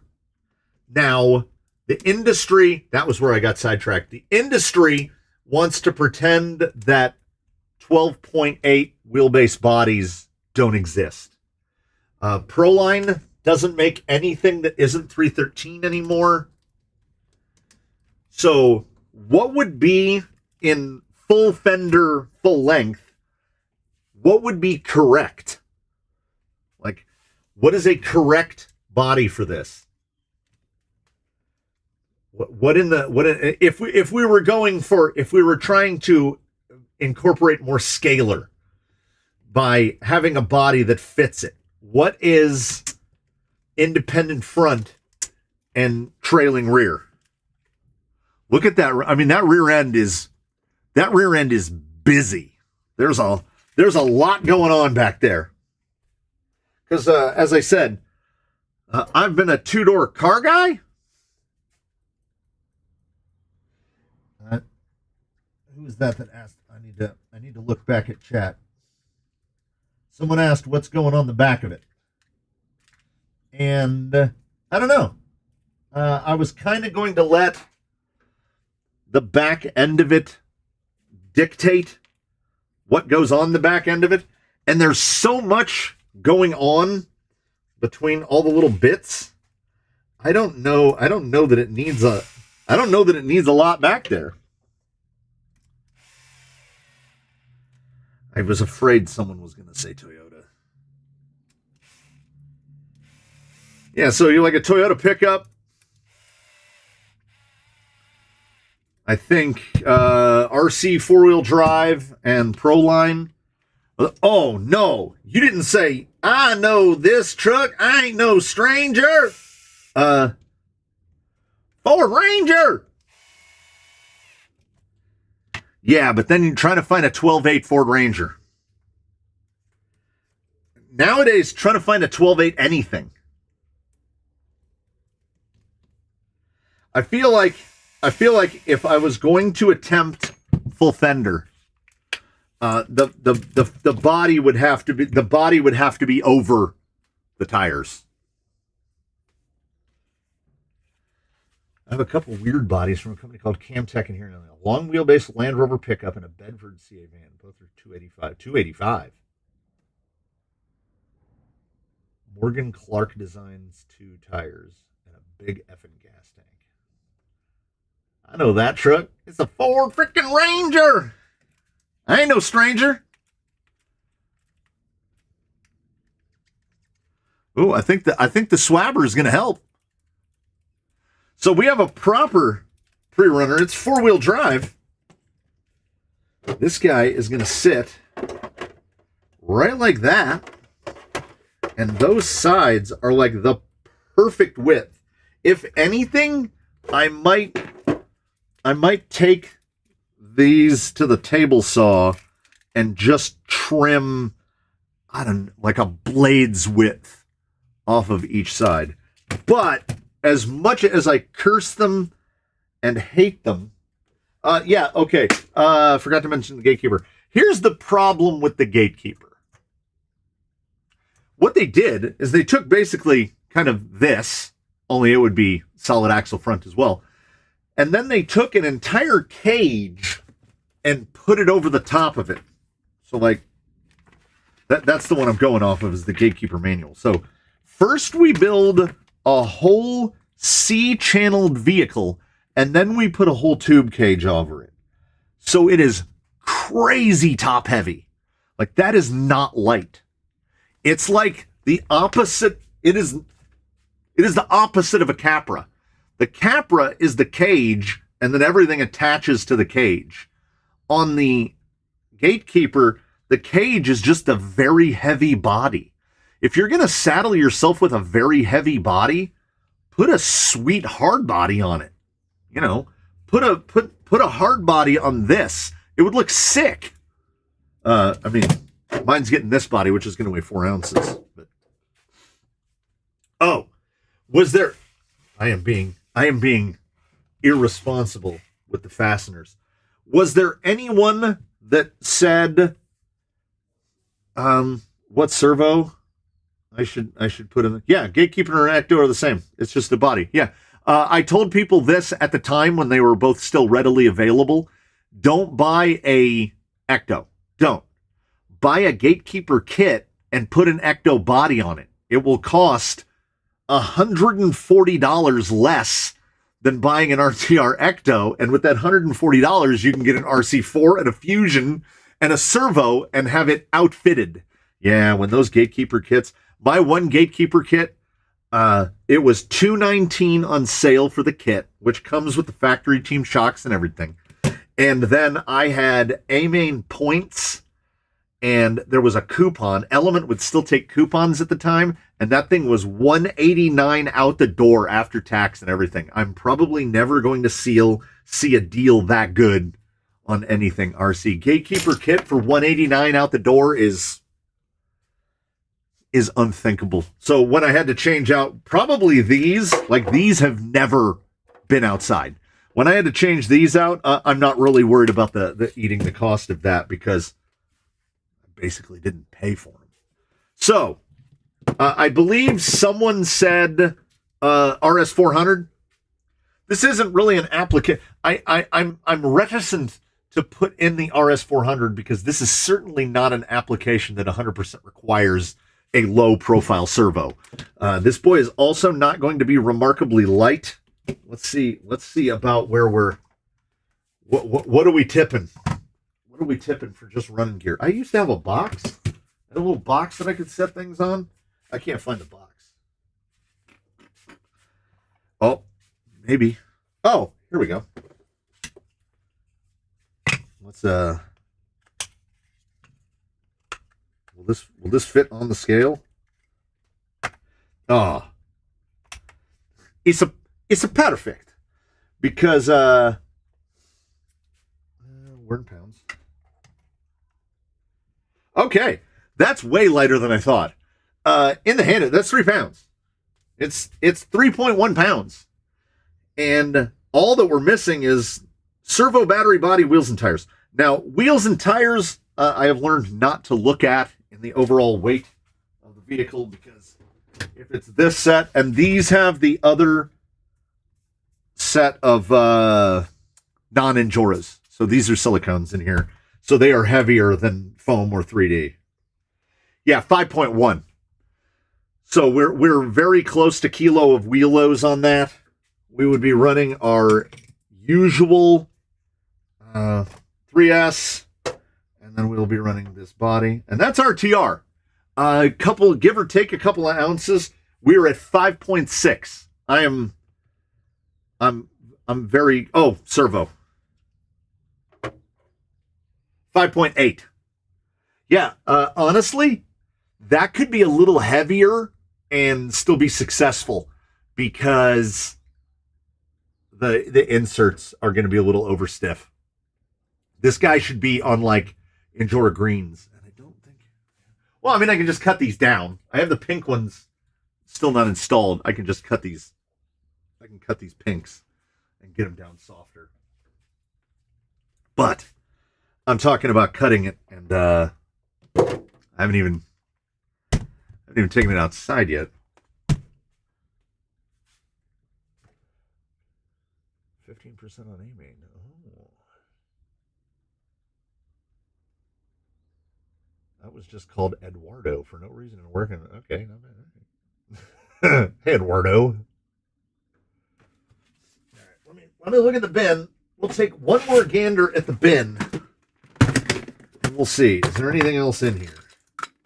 There's a Protec 370. That seems extreme, right? Protec 370 for that seems like too much. And then I think, I honestly, during the build process or the pre-assembly process, I was just going to throw a Amazon. I was just going to throw something Amazon on here. But then I found all those reefs. Oh, I've got some the trusty A73s, you know, which are honestly, they're going to be about because 444, that's about that 32, 35 kg. I could go any of them. So here's what I would say. My preference would be to just go with one of these, either the 422, the 444, or the Reefs A73. I'm running the Reefs A73 in a couple of them. This was a takeoff from when Blue Sky High went full nuclear, and we went to a pair of 60 kg in him, which is way too much. No. I am not a Wraith owner, but the Wraith 2.2 is way bigger. The Wraith 1.9 is like this size, and the Wraith 2.2 is huge. It's huge. It's like when you see Zoidberg here up against something quote unquote normal size. Like the Wraith is the size of a Rift. If memory serves me correctly. The 2.2 Wraith is on AR60s, but I don't know what somebody would have to tell you. Is the 1.9 Wraith on AR60s? Because that's a big axle. Like the Wraith on the Rift on AR14s that are on, R14s, AR14Bs. Those are big axles. Those are really big axles. Like they're not usable on anything else. AR60s are like that, and like an element axle is like that. They're enormous, 8th scale basically. So, oh yeah, okay, there. That's all you need to know. Brian Massey tells us AR44s on the 1.9 Wraith and AR60s on the 2.2 Wraith. Yeah, that's huge. I can do an approximation.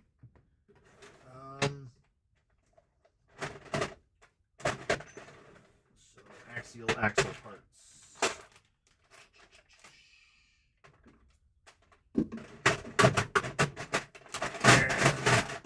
Digging in the bins. All right.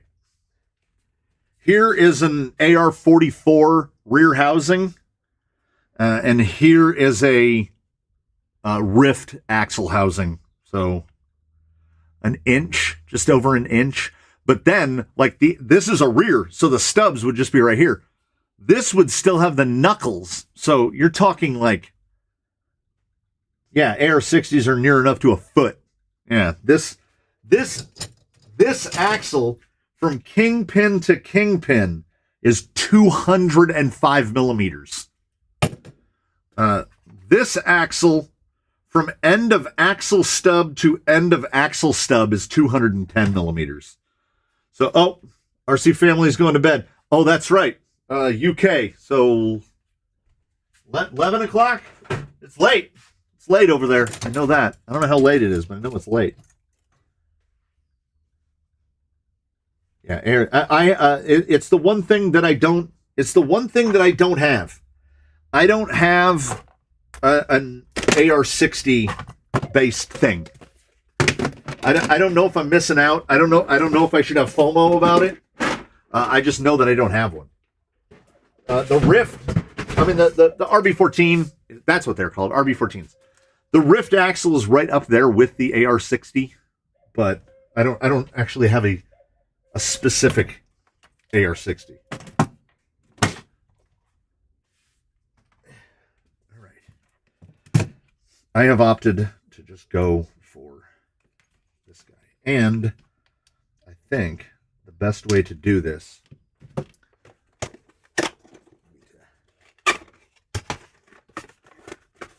be to pop a radio out. That way we can power it up. Get the servo centered. Do you have any idea? You don't. If you were to guess a number of how many of these Radio Link lanyards I have hanging on hooks and shoved in drawers, you would not guess a number high enough. Because I'm not really a lanyard guy. They tinkle and binkle against the body of the radio, and I can hear it in the edit on the audio. Oh, I have a set of AR-14B housings on the way from Banggood, still need internals. Check Jenny's. They tend to be out of stock a lot, but when they are in stock, that was how I four-wheel steered RoboKitty. I got all the internals off of Jenny's.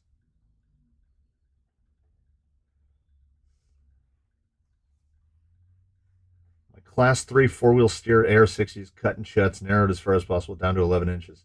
Yeah, that's well. You got to be. You're running the what are they? What is it? Maximum positive offset, where the faces are just flat on the front. I should have a battery pack right here. I do. We do what we do with every RC4. Just no double A's. We don't do double A's.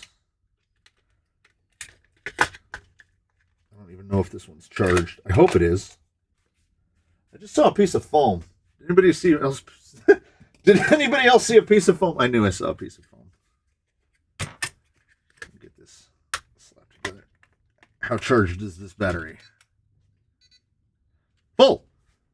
8.4.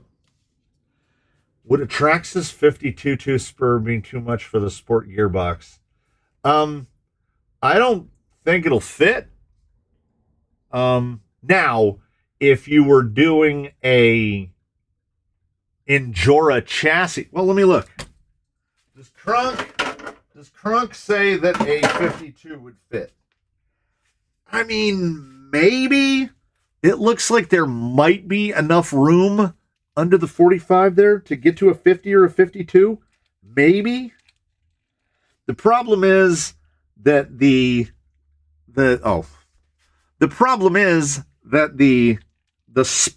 slipper setup for Traxxas is very specific to that gear. So you're probably going to end up with a small disc.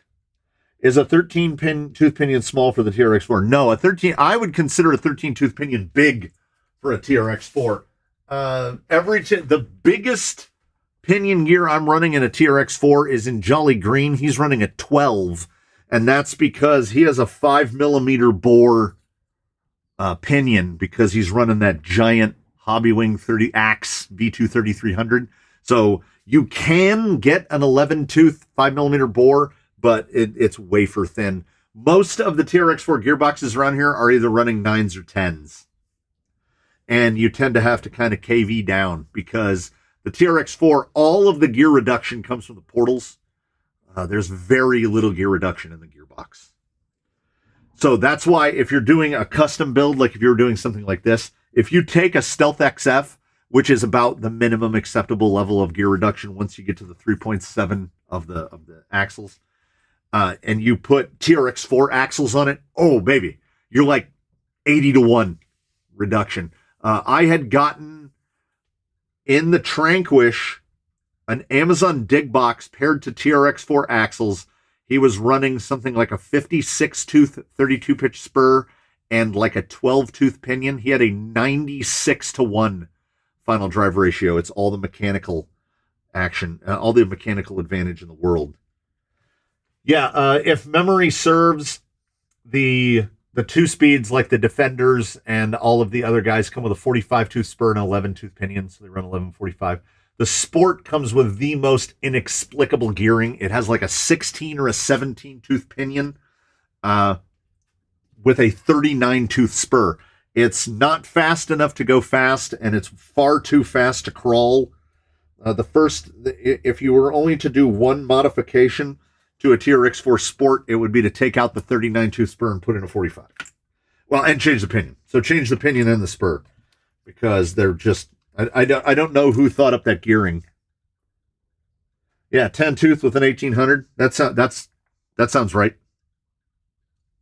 That sounds just about right. I was looking for more things to plug in, and then it occurred to me that's all there is to plug in. That guy. Where does that sit? Okay. Okie doke. All right. You're all here. You're all here to witness. You know what? These work a lot better if you plug the battery in. Infinite resistance will slow you down.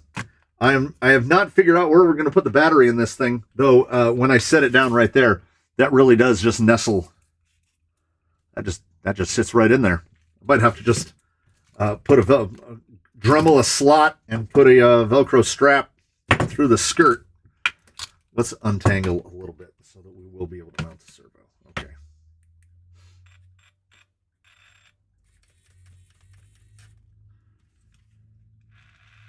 We don't even have to reverse the motor. It's a hallelujah. Wait, hold on. Hold up. Hold on. Can you assemble?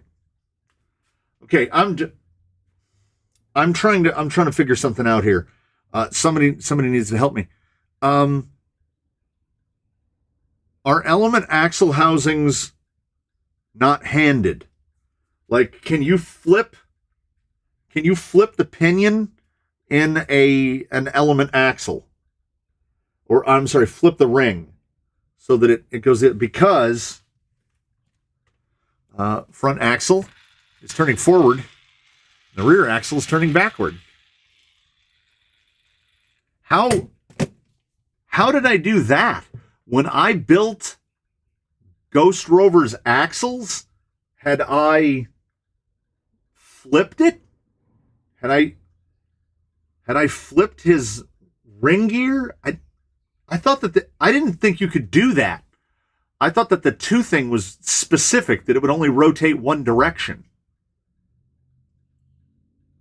I can. Derek Hatterick says, yes, you can. Well, let's hope so. Okay. Before I get too distracted by that, we should attempt to attach the steering servo. Hope that we can get it sort of centered. Oh, of course, you know what? This is how I should have selected the servo. No two servos are going to center exactly the same. So let us disconnect this boy.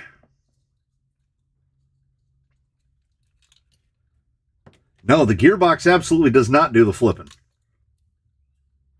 I have never hooked something up before and had one axle rotate one and one rotate the other.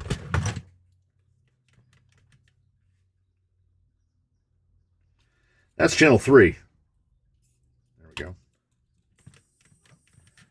So we're going to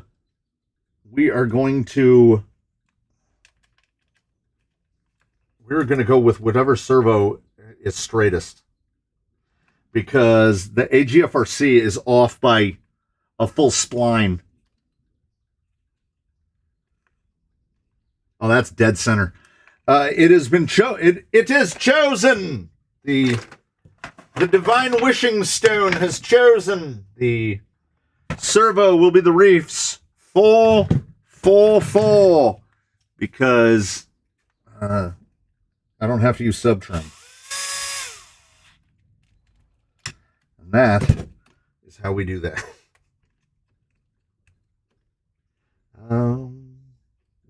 We still may indeed. Okay. If I get a servo horn perfectly centered, the steering is wonked over to the side. So I could have used the other one. Now I have to now I gotta trim it out anyway. That doesn't help. Vitavon. What did I win the lotto? Vitavon. I have one set of aftermarket TRX4 housings, and they're the GRC Wilderness G2s, which were $100. I had to build myself up to that. Okay, so I can flip. If I can flip that gear, then that means that when I had serviced Ghost Rover / Gate Rover at one point, I flipped both of his. All right, let me sub trim here.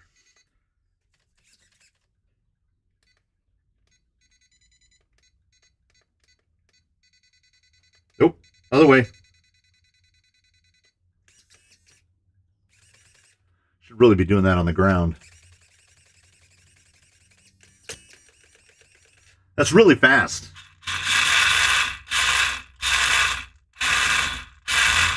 All right, we definitely need to address. Yeah, I'm thinking I'll probably make a plate to go right here, and I'll put the receiver and the switch and stuff right here next to the servo, and then I'll put the battery down. I don't want to, ordinarily I go for the forward weight. For this particular pre-runner, gentlemen, I think probably a better idea to keep the battery low. I think raising the battery up would be. Oh, and now what we're going to do is we are going to participate in luxury activity, which is I don't want to unbolt everything. So we take out the driver that is red, and we put in the driver that is red with white stripes. And that is, I mean, I do have to undo the ends to slide the stubs out. Ball end power driver is, if not the pinnacle of luxury, it is very close.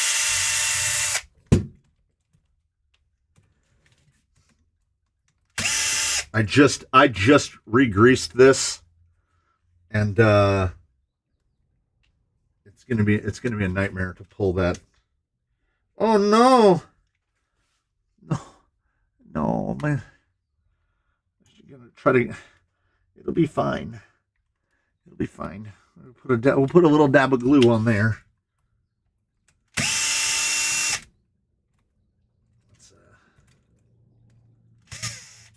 Let's get this rotating all the same direction. That'll be nice.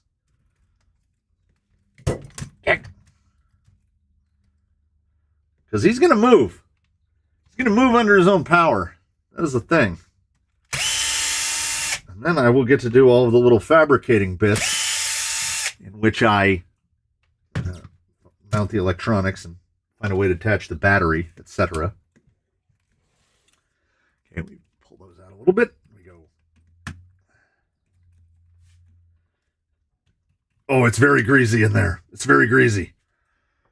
Yeah, it does look. It does look like you can just yeah, indeed. I'm so used to, here's the thing. The number of fleet element axles is not high. We have a lot, but we don't have a lot. But things that are AR-44 based, high pinion, are outnumbering them. And high pinion, you can't just flip over like that. You have to get reverse.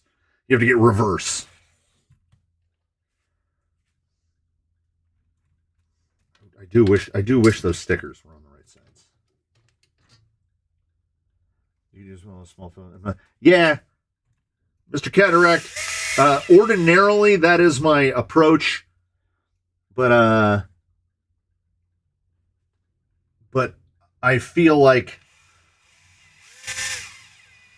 yeah. So what did we learn today? I didn't know this. I didn't know this. I didn't know that you could just flip that. So element with your choice of rear axle, that mullet is done. Any gearbox you want. Clearly, I did not know this, for had I known that, I wouldn't have gone through all the work to put a reverse rotation gearbox in Clank. I just would have used an element front axle instead of an AR-44. So I spent like $100 when I could have just flipped the axle housing over. So this rear axle was part of a pair. So I do have a front element housing. So I still can. I can pair it with a more mullets. We need more mullets. Okay, these are gonna rotate the same direction now, right? Because I haven't done something impossible. Because my brain is filled with only the worst outcomes and scenarios. So my brain is like, it's still going to be backwards. I know you flipped it over, but it's still going to be backwards. You didn't fix it. You only broke it. So weird, the no links. No links is weird. It's really too bad that they don't do an SE level. Oh yeah, you totally could. Yeah, Mr. Adrianson. Yeah. With the 2-speed gearbox, it has 2 outputs on the front, so you can do the ATT, the anti-torque twist. You could just take one of your element axles and flip the thing over so your drive shafts would be rotating in opposite directions. Yeah, you can absolutely do that with element axles. Mr. Hiscock, a mullet build is a straight axle front and a portal rear. And whom I was talking about mere moments ago is the gentleman who was here earlier. This is an AR-45, so portal rear, and this is an AR-44, so straight front. And to accomplish this, I'm using a gearbox that you probably can't see it. This gearbox has 2 outputs in the front so that it allows the shafts to spin in opposite directions because the axles rotate in opposite directions because portals know portals. Had I known that you can just take an element axle and flip the thing over, he would be fitted with probably an F10 portal in the rear and an element axle in the front. But I just learned that today. So he's a 2-speed mullet, and you won't see a lot of 2-speed mullets because the primary reason that people do the mullet is you get more clearance in the rear, and you get the added bonus of you get a bunch of rear underdrive to the point where you usually have to tune it out because you can get 60+% underdrive, which is arguably too much. And you tune that out. That's what I did with him because he would have had around 50%, and then I put an overdrive gear in the rear ring and an underdrive in the front to take it down to, I think he's at 22-ish%, something like that. So yeah, I had to buy those gears. I had to buy the gearbox. What I could have just done is taken a two-low, flipped it around backwards. That would put 30% to the front. He already had 50% in the rear. He would have had 20%. And I already had a two-low too. So I would have saved a significant amount of money. But hindsight is certainly 2020.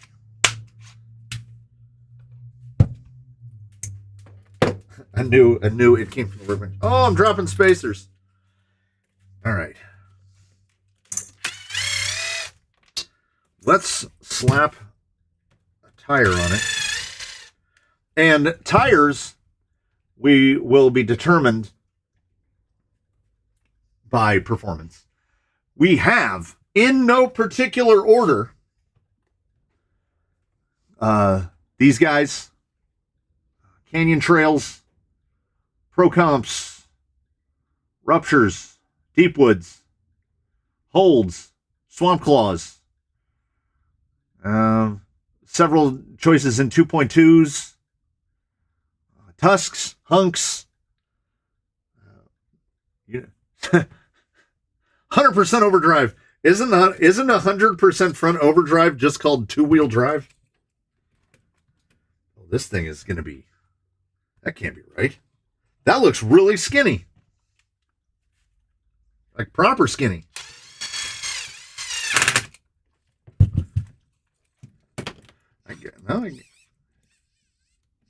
I guess that's right.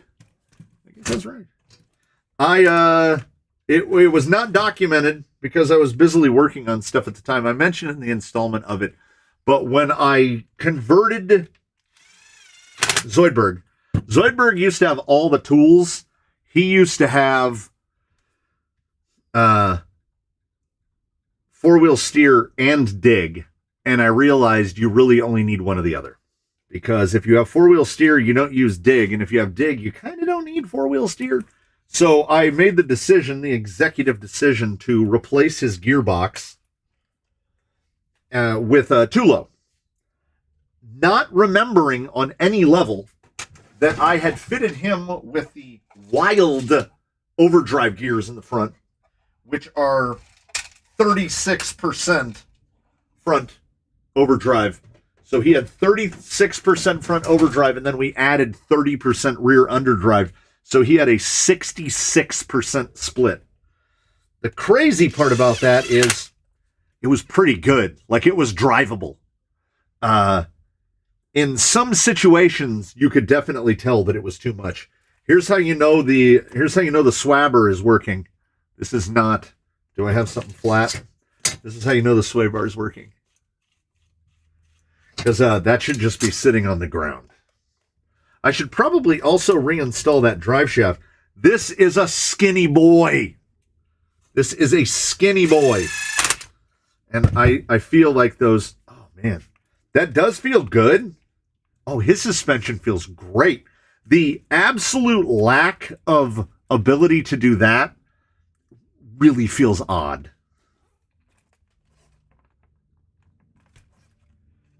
And the grays, I think, are too stiff. I want him down because I want droopability, but I want neutral sitting like there. He has no, despite all that plastic back there, there is no weight on this rear axle. None. I mean, in his proper installment, we'll get all the weights. We'll know what the numbers are.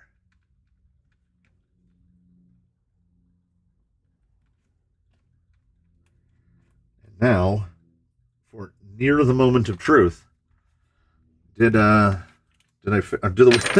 wheels rotate all the same direction now?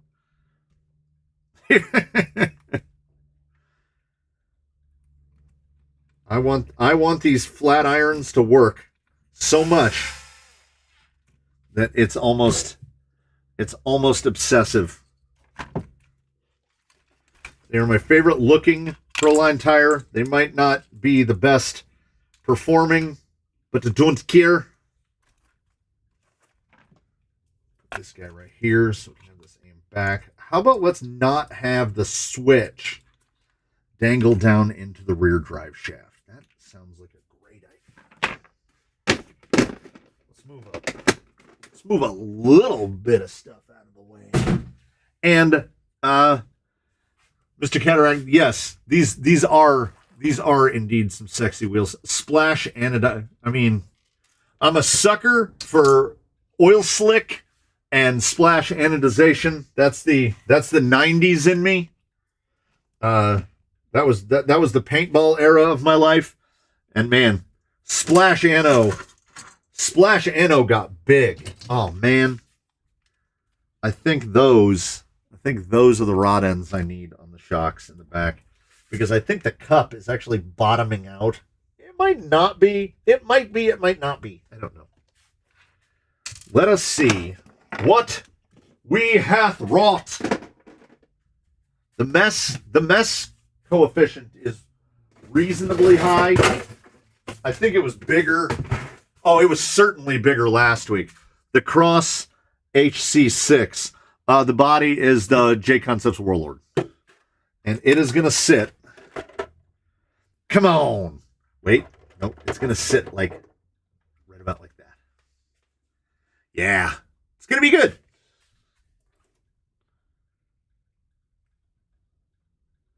What is my average budget when building your LCG rigs?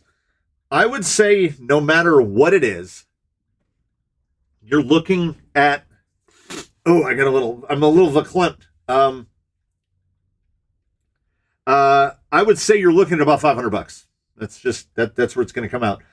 Because when I'm spending the $500, like the sum total cost for this thing, what I had to buy for it, $100. But we pretend that nothing else cost anything.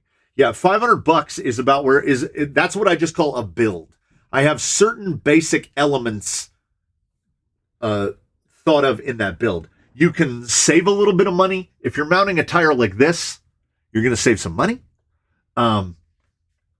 Any other Proline, J Concept, stuff like that are not going to save you money on the tires. If you put a 3D printed insert in there, it's going to cost more. I factor the cost of this into the cost of every build, $60 for an RC4. Your mileage may vary. You can indeed just buy a receiver. They're $15 a piece. So when you build another rig, it's only $15. With a horrible paint job. Interesting. Well, that is the beauty of, I think, that is the beauty of these wheels. As long as the paint on the body incorporates, say, 2 of these colors, gold.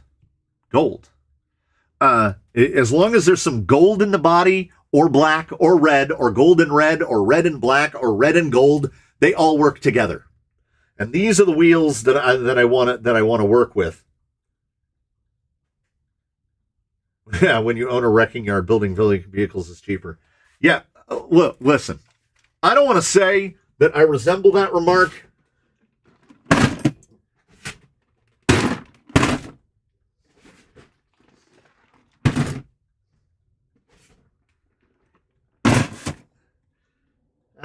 So Vanquish parts, TRX4 parts, Element parts, Axial parts. Then the parts that don't fit in those bins, like fenders and Nerf bars and stuff, they go in these bins. This is where the missing link, this is where this gentleman came from. Mostly out of the Element parts bin. Then there's another bin that's just bumpers. So there are no bumpers in any of these bins. Then there are bins for other stuff. There's the Servo bin. There's the bin that has receiver boxes in it. Yeah, you accumulate. You develop an inability to get rid of anything.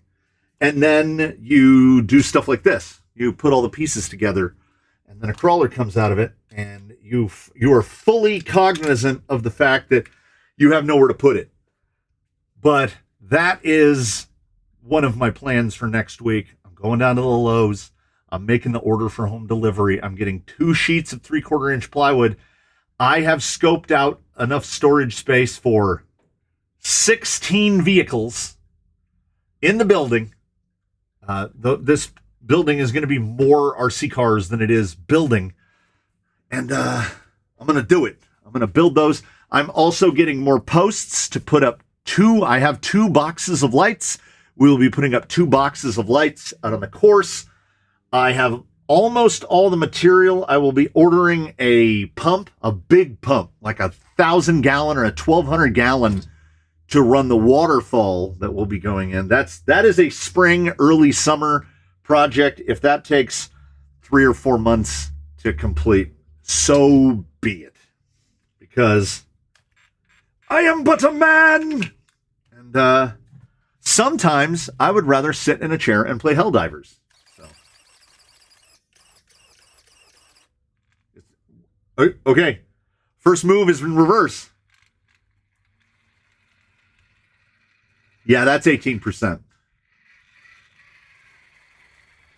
Is 18% underdrive too much for a pre-runner? Maybe. Now, I have all of the Mr. MT says the wheels are going to need to be rebuilt to accommodate all the rigs. I think we'll just have to build a third wheel, and we'll put the obstacles on that wheel, and then the other two wheels will just be the rigs.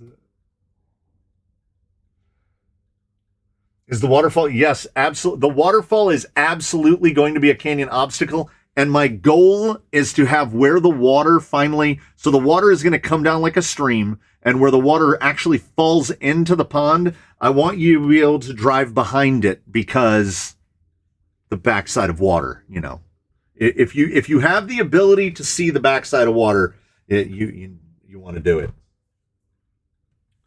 When's the next open house at the canyon? It's date night on Saturdays with my wife, so I have to be done with all shenanigans by 4 p.m. at the latest, usually about 3 p.m.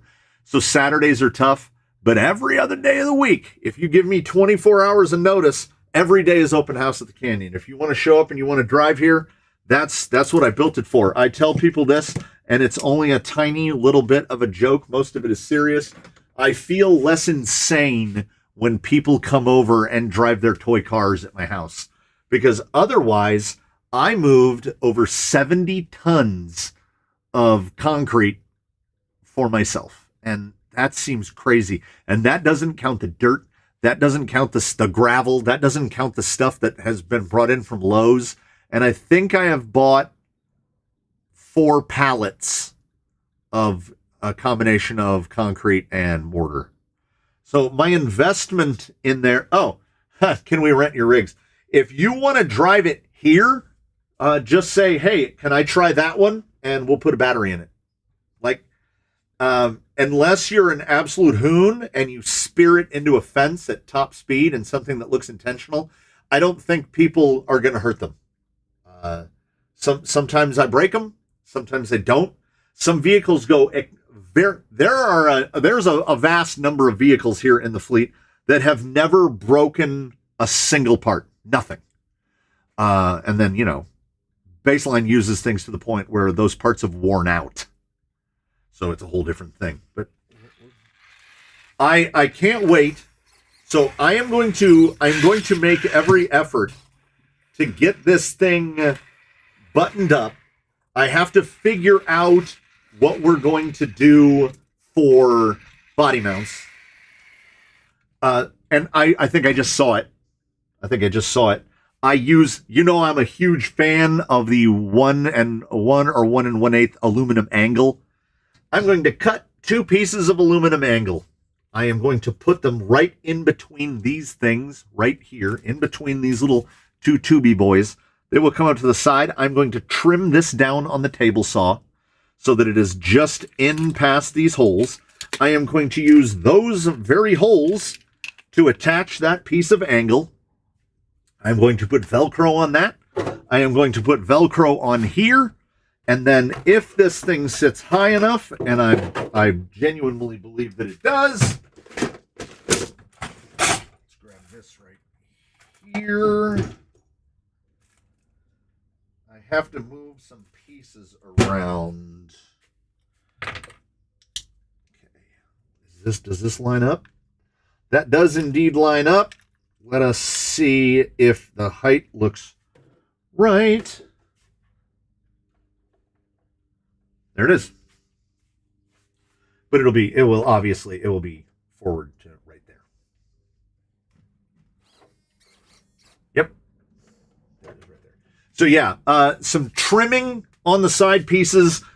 We are going to use the Canyon preferred system of body mountery, which is magnet. We'll do magnet in the stock position on the front. We will do Velcro on the sides. I've got to do a bunch of trimming, mostly on the side pieces.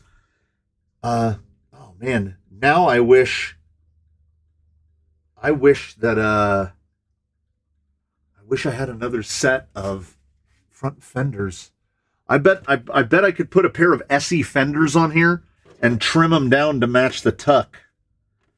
And that would be nice. That'd be real nice. And then we will work out something. Okay, if the battery is not in the way, don't pull by the cord. If the battery is not in the way, I think that's going to sit. Yeah, right there. And that is more than acceptably level. I've got to put a little notchy back here for where the drive shaft comes out. But yeah, I want to get the body to sit down a little bit more, which means the magnet is going to be real close.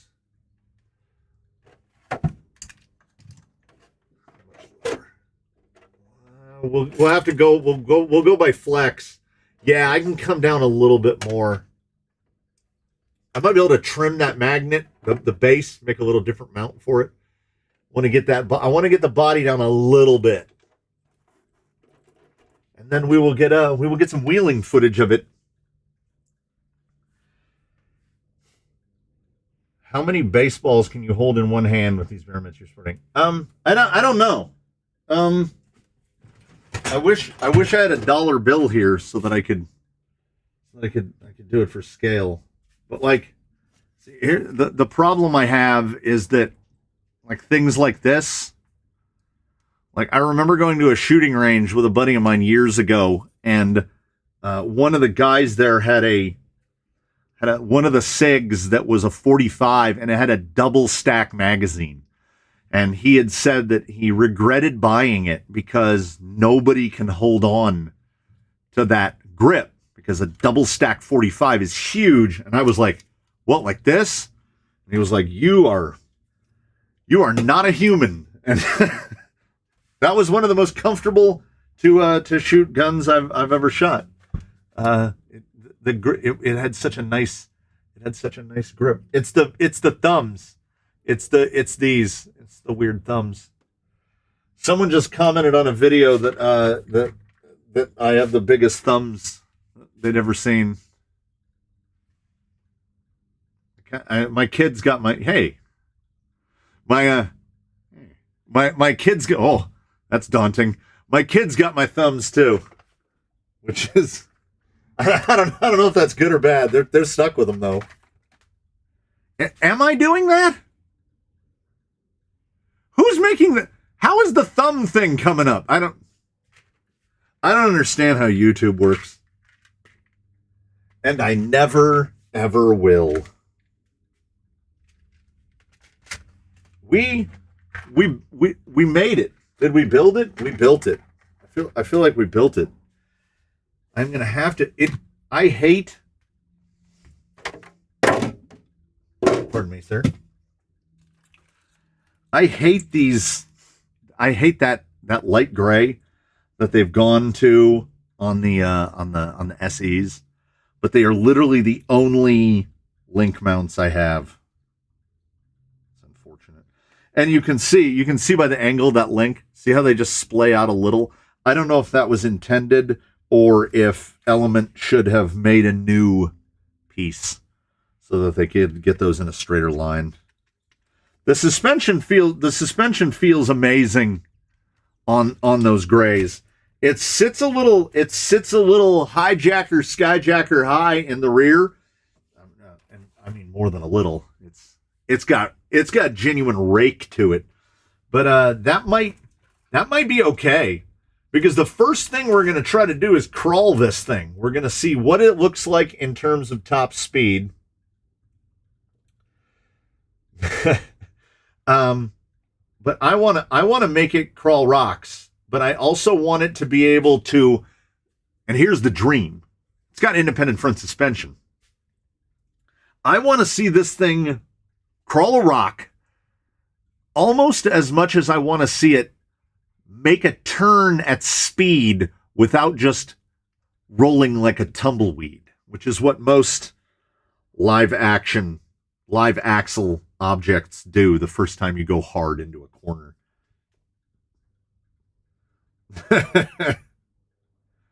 Outside Albuquerque. 89,000 pounds. Isn't this setup screaming rock racer? This setup is more rock racer, I think, than any rock racer that you can actually go out and buy with your money. Like, we built this incidentally. So if you were to take a gatekeeper, even with the cage, and put the IFS 2 on it, you've got more of a rock racer than anybody selling a rock racer. And, well, I mean, maybe why can I never remember? The Miller Motorsports, the one from RC 4-wheel drive. But then the problem you have is that it's RC 4-wheel drive. And I say that because RC 4-wheel drive is something that I definitely associate more with scale appearance than I do outright performance. I worry, sight unseen, tested, untested, that I worry about the overall durability and survivability and longevity of the RC 4-wheel drive. Miller Motorsports, other name included down here. I don't know. I have no concerns about the durability of this. This thing is full element. It is a little bit plastic fantastic. There is a lot of there's a lot of plastic on here.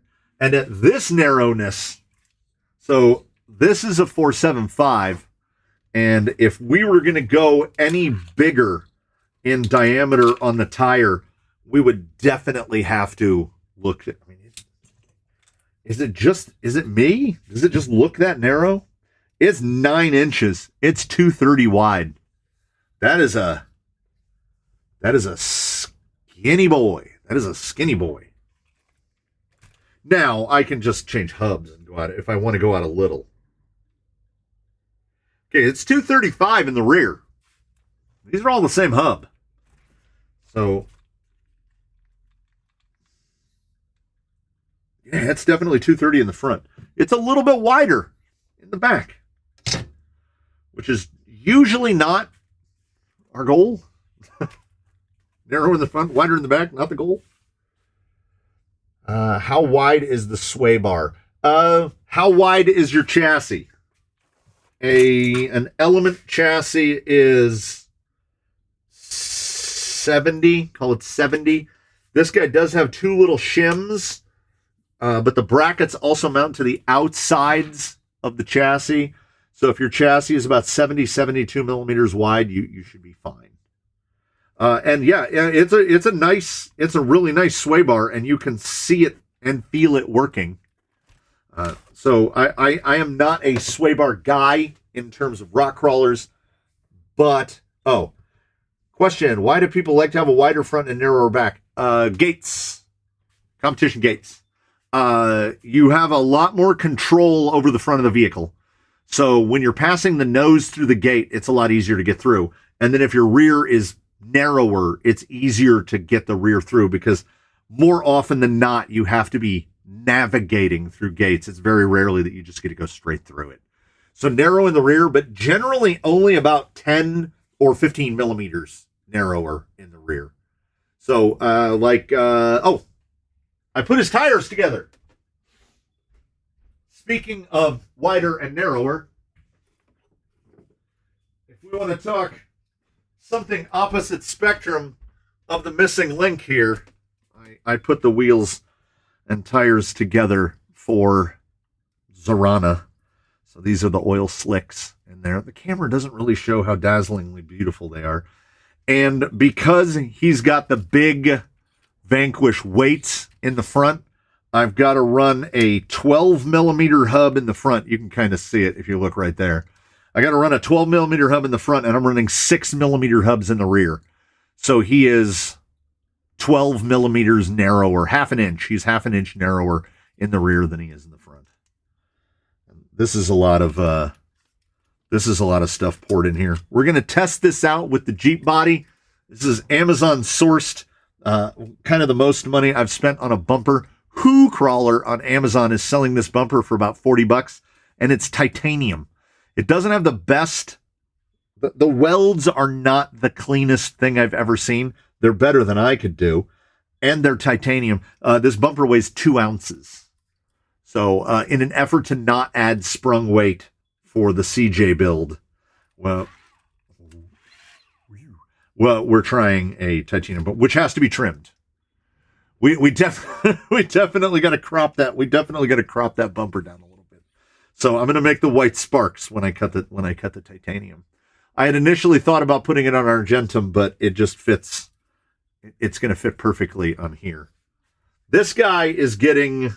It's around here. What did I do with it? He's getting that bumper. This one. He's getting this bumper, but I've got to. I don't know if it's going to be that bumper or another mount, but I'm definitely drilling one out. Oh, I'll also check to see if I can. Oh no, can't run that. Got to run this one. I have to drill holes. We're gonna figure it out. We're gonna get the body mounted. I want to do magnet and Velcro if possible. If I can't get magnets on there, then I can't get magnets on there. That's fine. I'm over here. All right. Were we successful? I feel like we were successful.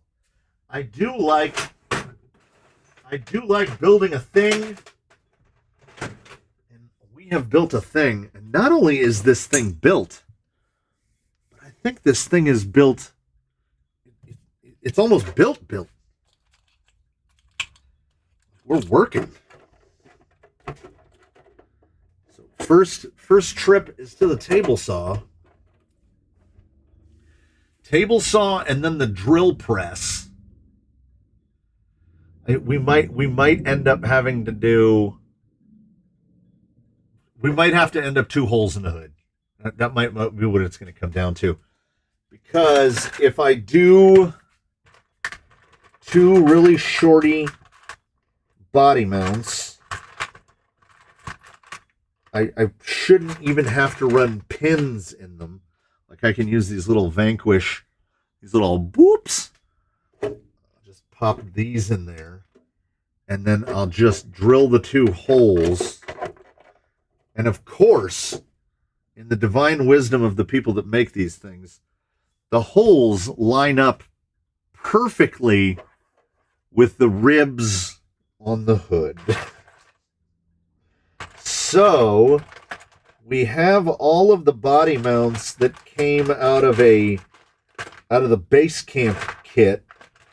And Axial is nice enough to provide us with these really offset. Are they the SE springs and the factory team shocks? Indeed they are. All right, Mr. Rosu, we will permit you to go to bed. So perhaps I need to find the other one that size. I found the narrowest one. We will. I'm kind of resigned. Here's what I'm doing. I'm trying to talk myself into the notion that the easiest way to do this, the best way to do this. Okay, I don't know if it's the best, but the easiest is going to be to just put 2 holes in the hood. That way I can get this thing to sit down to the height that I want it. Yeah.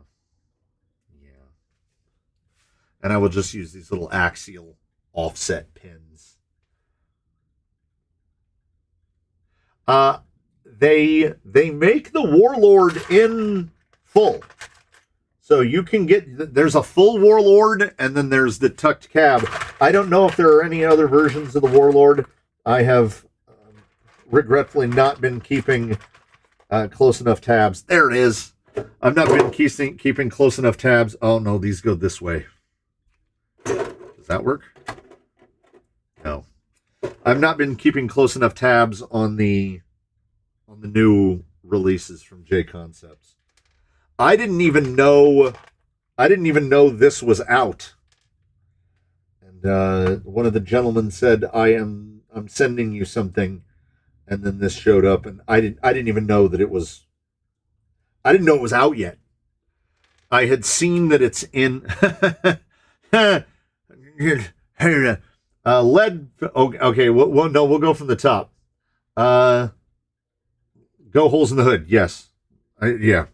It's just going to be so much easier. Let's see if that is too far back. No, that's probably perfect. Those are the body mounts that we're going to use. Looking forward to seeing how you end up painting the body. As I said, red, what I don't have is gold. I do have gold on paint on the outside. We might paint it on the outside. I have metallic red. Is this an excuse to drive down to the hobby store and get a can of gold? Maybe.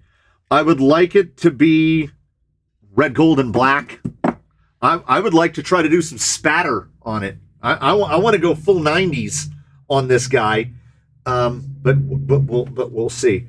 How many bodies do you need to paint now? It's closing in on a dozen. If we're counting this one, in my eyesight are 4 bodies that need to be painted. Not counting what's under the bench. There's one hanging on the hook. So 4, 5, 6, 7, 8, 9, 10. Yeah, it's 11. I need to paint 11 bodies. Magnus and Velcro are the best.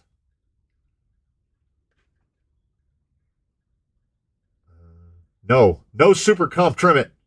I missed most of this. Royal blue and orange.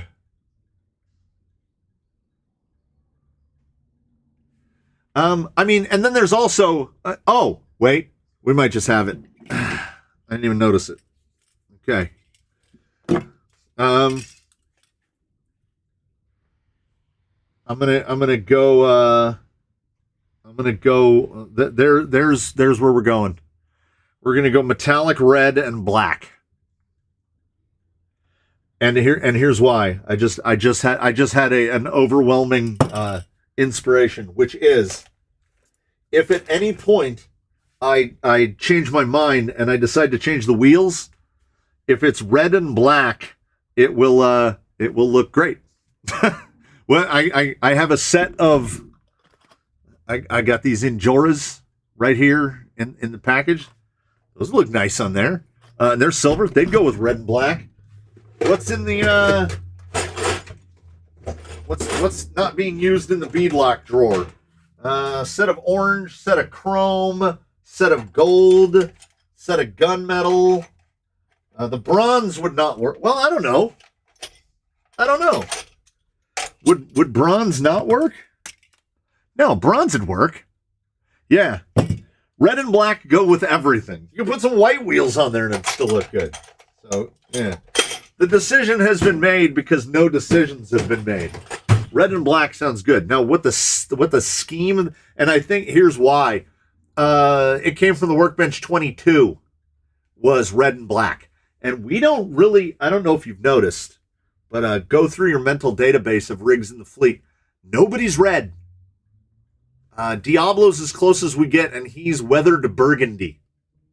But there's no red in the whole fleet. That is the leftover can of red from when we painted Steve. So we got to get some red in here. I agree with Brorb entirely. I have been told by the gentleman that likes his sporties that his brain can't accept how tall this thing is, and that it doesn't look like it should perform as well as it does. Like on side hills, it gets cranked over like that and it won't tip over. And he's like, I don't get it. And I go, this doesn't weigh anything. The body weighs like 4 ounces. So and I mounted it too low. Like I should trim some off the fenders, but I don't want to. Lolo is not red. Lolo is a little bit sort of red, but Lolo's not red. Also, I feel I need to point out, I didn't paint Lolo. Lolo came in red. See, Lolo is very Like, Lolo's got a blue fender, which was inspired by Rusty, I later found. And Lolo is, like, fully weathered out. So, Lolo's not red like this is red. That's red. That's red. So we don't have anything red. We're going to have something red. I don't know what the paint job is going to be, but it's red.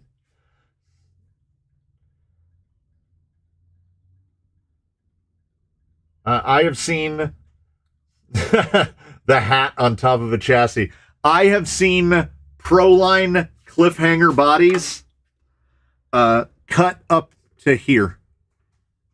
To where, like, there's that European dude that took, like, the top of a car and he put, like, a go-kart on it, so it just looks like the roof of a car is driving around on the ground. That's what those people's crawlers look like. I make every effort. Lolo is not red. Lolo has red in the theme, but is not red. Lolo's not red. Also, I didn't paint Lolo, so I haven't painted anything red, except it came from the Workbench 22, which left here. So I didn't paint any of the vehicles that are here that are red. Like nobody's red. I'm trying to think if anybody even has red in their skin. Oh, Eddie. Eddie's got a little bit of red. He's got a little bit of red. Oh, I have that red too. Do I have any left? I do. Oh, yeah. I might have to do the red, because this is like full. So yeah, we can do proper Jester. That's what he was named. 22 was Jester, and I called him Jester because he was red and black. Like a Jester theme. Now, as to what Clifford was red, Clifford is gone. Like Clifford doesn't live here. I painted Clifford for someone else. That's Clifford's red. And Clifford was, I saw a lifeguard truck when I was putting Clifford together. And of course, Clifford now has been, like I say, once it leaves here, I just told this to Mr. Adrianson, once things leave here, they're not my problem. They're someone else's problem. So Clifford has already had his body replaced, wheels and tires replaced. So Clifford doesn't look like Clifford anymore. I told the guy that bought Clifford that he needs to build another rig now, so that he's got a body and wheels and tires and everything. He can rebuild Clifford. I think that the body that is the most geared for chopping up Stage Killer, it's the one that I have no problem at all cutting it up. When it comes, it's really tall on the sides, like really tall. And the more you cut it up and the more you arch the fenders up, the more natural it looks. The Gozer is that way a little bit, that the more the fenders get arched out, the more kind of monster trucky it looks. I like the Gozer cut up quite a bit. Like this, the waist right there, that hip where you can get the tire right up in there. The factory line is way down here, but it doesn't look weird to me being chopped up like that because of how extreme the tuck is in it, or the bob, as you would call it. Would I ever build a full body power wagon? I mean, yeah. It's just that by the time the power wagon bodies became commonplace, they were so commonplace that it was almost like they were overdone. The only power wagon I have, I have two cabs. I have Rattlecat and Toothless are both, one's a J Concepts and one's a Proline. What are we working on? Zeke, we built a pre-runner with this sort of Jeep inspired cab on it. And now all that is left is the finish work and the mounting of the body and drilling out the bumper mount. Stuff that I need to use a bunch of tools for. And then this guy will be pretty good. Honestly, I think the rear end of this is kind of so busy that I don't know what more it needs. I accept a delete, a bumper delete. I will either purchase that from I'll get an STRC, or I'll just make one out of aluminum. I haven't at this juncture. I haven't decided. But with the cross brace, with the fuel cell, with the sway bar, there's a lot going on here. What do you think about a Subaru Brat body on a VRD carbon? Well, let's see. If I can reach it, and I think I can. Where's he at? Where'd you go? Where are you at?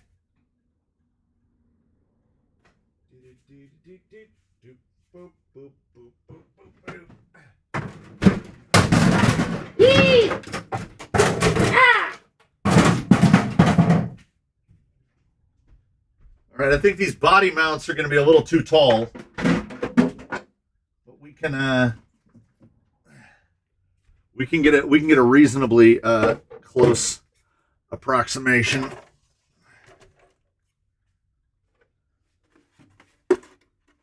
I'm gonna have to let's just do this. It'll take a moment.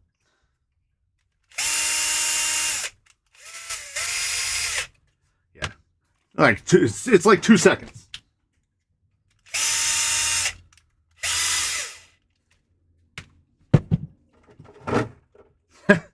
So I have some like elastic. I have like shock cord. There's a loft right up here that has all the like Christmas decorations and stuff on it.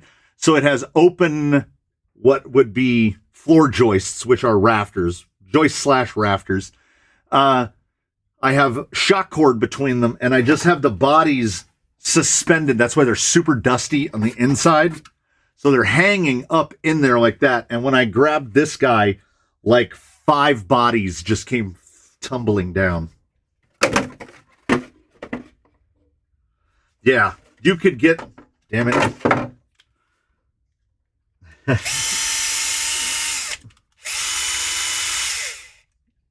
I knew we were going to have to take the body mounts off, because mounting a bug is a little different than mounting a Brat. So this is the Charisma. This is the Charisma Brat. Yeah, I mean, you could absolutely look at that on the big. Oh, that's mean. That's mean. Yeah, Charisma Brat would go right on your VRD. No problem at all. And remember, the Trepidors are like class 3, so they're a little big. Aren't they close to 5? And they're 4 7/8. So they're almost 5. Okay, what did I miss? Would you ever build one of those robot comp crawlers that looks nothing like a scale truck? I want to get a Rhino Crawler UA1. I want to skip all the labor and just assemble it and see how I feel about it. Like, is it a thing that I like? And if it's a thing that I like, then I would consider trying my own hand at it. Because I've already made some pretty bonkers looking chassis. So it wouldn't be a problem for me to build another bonkers looking chassis. Yeah, this is a great body. I will at some point probably repaint this on the outside and repurpose it to something. It's just that my problem is 313 is not my go-to for wheelbase. And full fendered bodies are 313. Oh, now you know what? I'm not even going to try to do that, because I'm gonna mess that up. So it's a good. Usually, when the live stream wraps up, would I ever build a Tonka truck conversion? Yeah, I absolutely would. That would be amazing. The problem is, the Tonka truck as we knew it effectively does not exist in America anymore. Tonka trucks are all plastic, and the metal Tonka trucks have either been left out in the weather to die, there's those couple little Tonkas out there. There's a little Tonka backhoe that's over by the steps, and there's that little flipped over little tiny little dump truck that's over by Slick Rock. I dug those up out of the ground, so they were already back there. Would the pre-runner fit the Brat?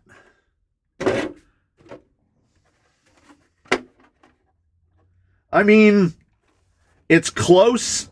Where you can see the problem arise is here in the front, because we've got half an inch too much wheelbase. But it's close.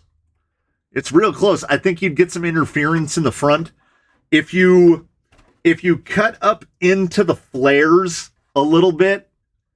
I think it would probably not be as much of an issue. We're only talking about 11 millimeters, so 5 millimeters at either end.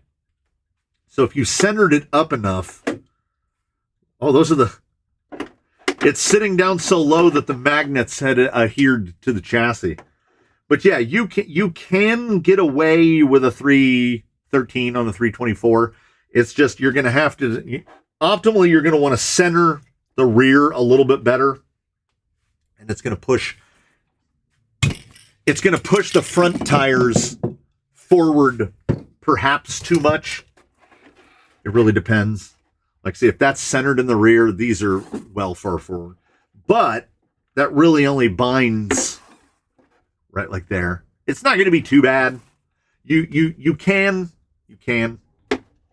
Oh, as I was talking about Tonka trucks, if they're the real deal metal Tonkas, they're either expensive or they're near death. Like I would have had to have bought that metal-bodied Tonka truck like 35 years ago.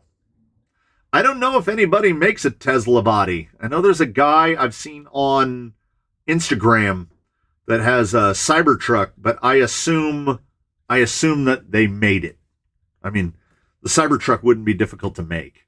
And if there were a Tesla body, I think it would probably be like a sedan body.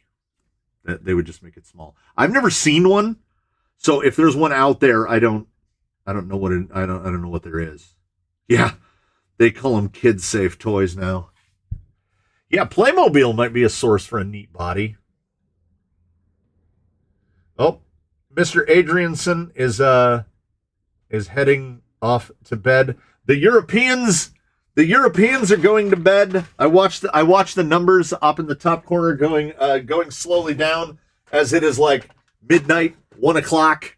It's Saturday over in Europe, so we're losing some of them. And ordinarily we wrap up right about now, the Funk Soul Brothers. So we have built the missing link, as he has 2 links. I think I can't think of a more fitting name for him. What a great little guy. I am super anxious to get this guy going. That is my plan, in case you were wondering. That is my plan for tomorrow, will be to finish all of the finishings that need to be finished. How about we frame that? Finish all of the finishings that need to be finished with this guy, which are primarily the sides. Fabricate the pieces, fabricate the electronics tray up over here, drill out a bumper mount so that we can mount this bumper, because I still contend, if I didn't hold it up to the camera, I still contend it's perfect. It fits perfect. It will sit right about like that. Yes. That is the plan. That is the goal. So you will see an installment of this, which I was giggling to myself as I was assembling the parts.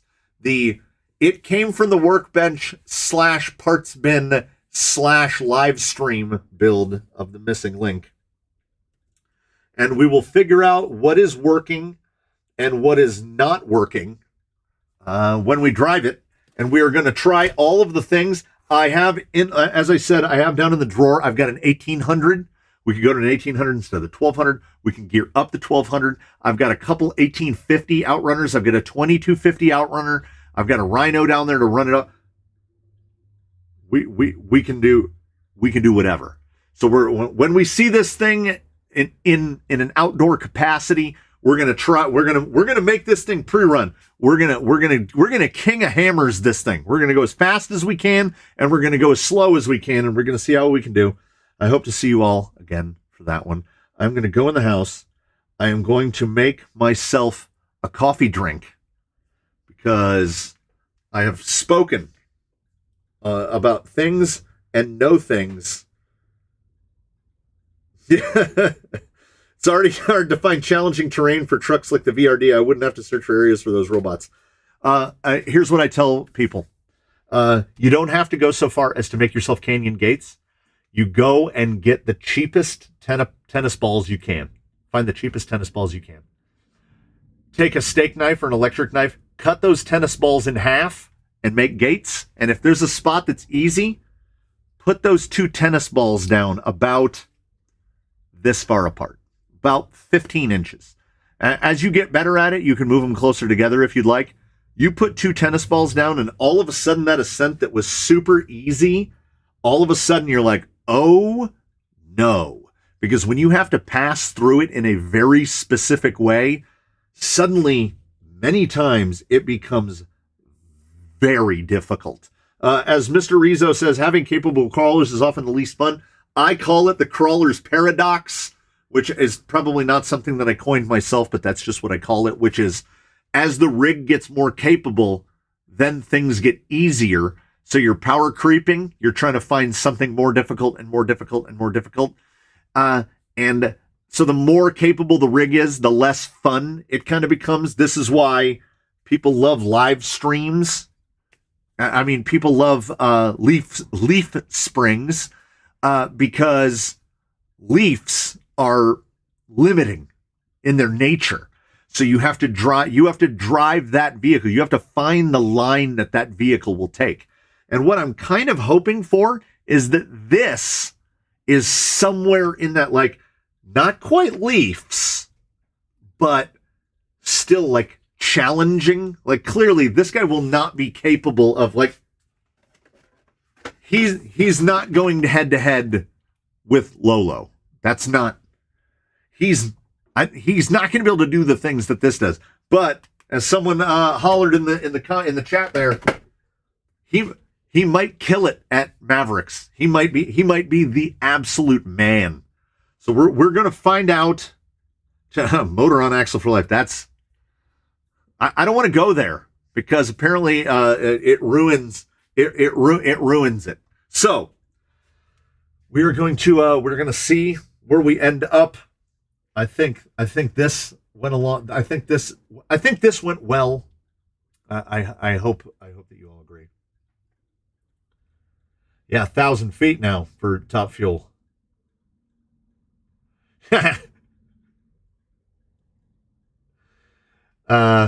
So thank you all so very much for being here.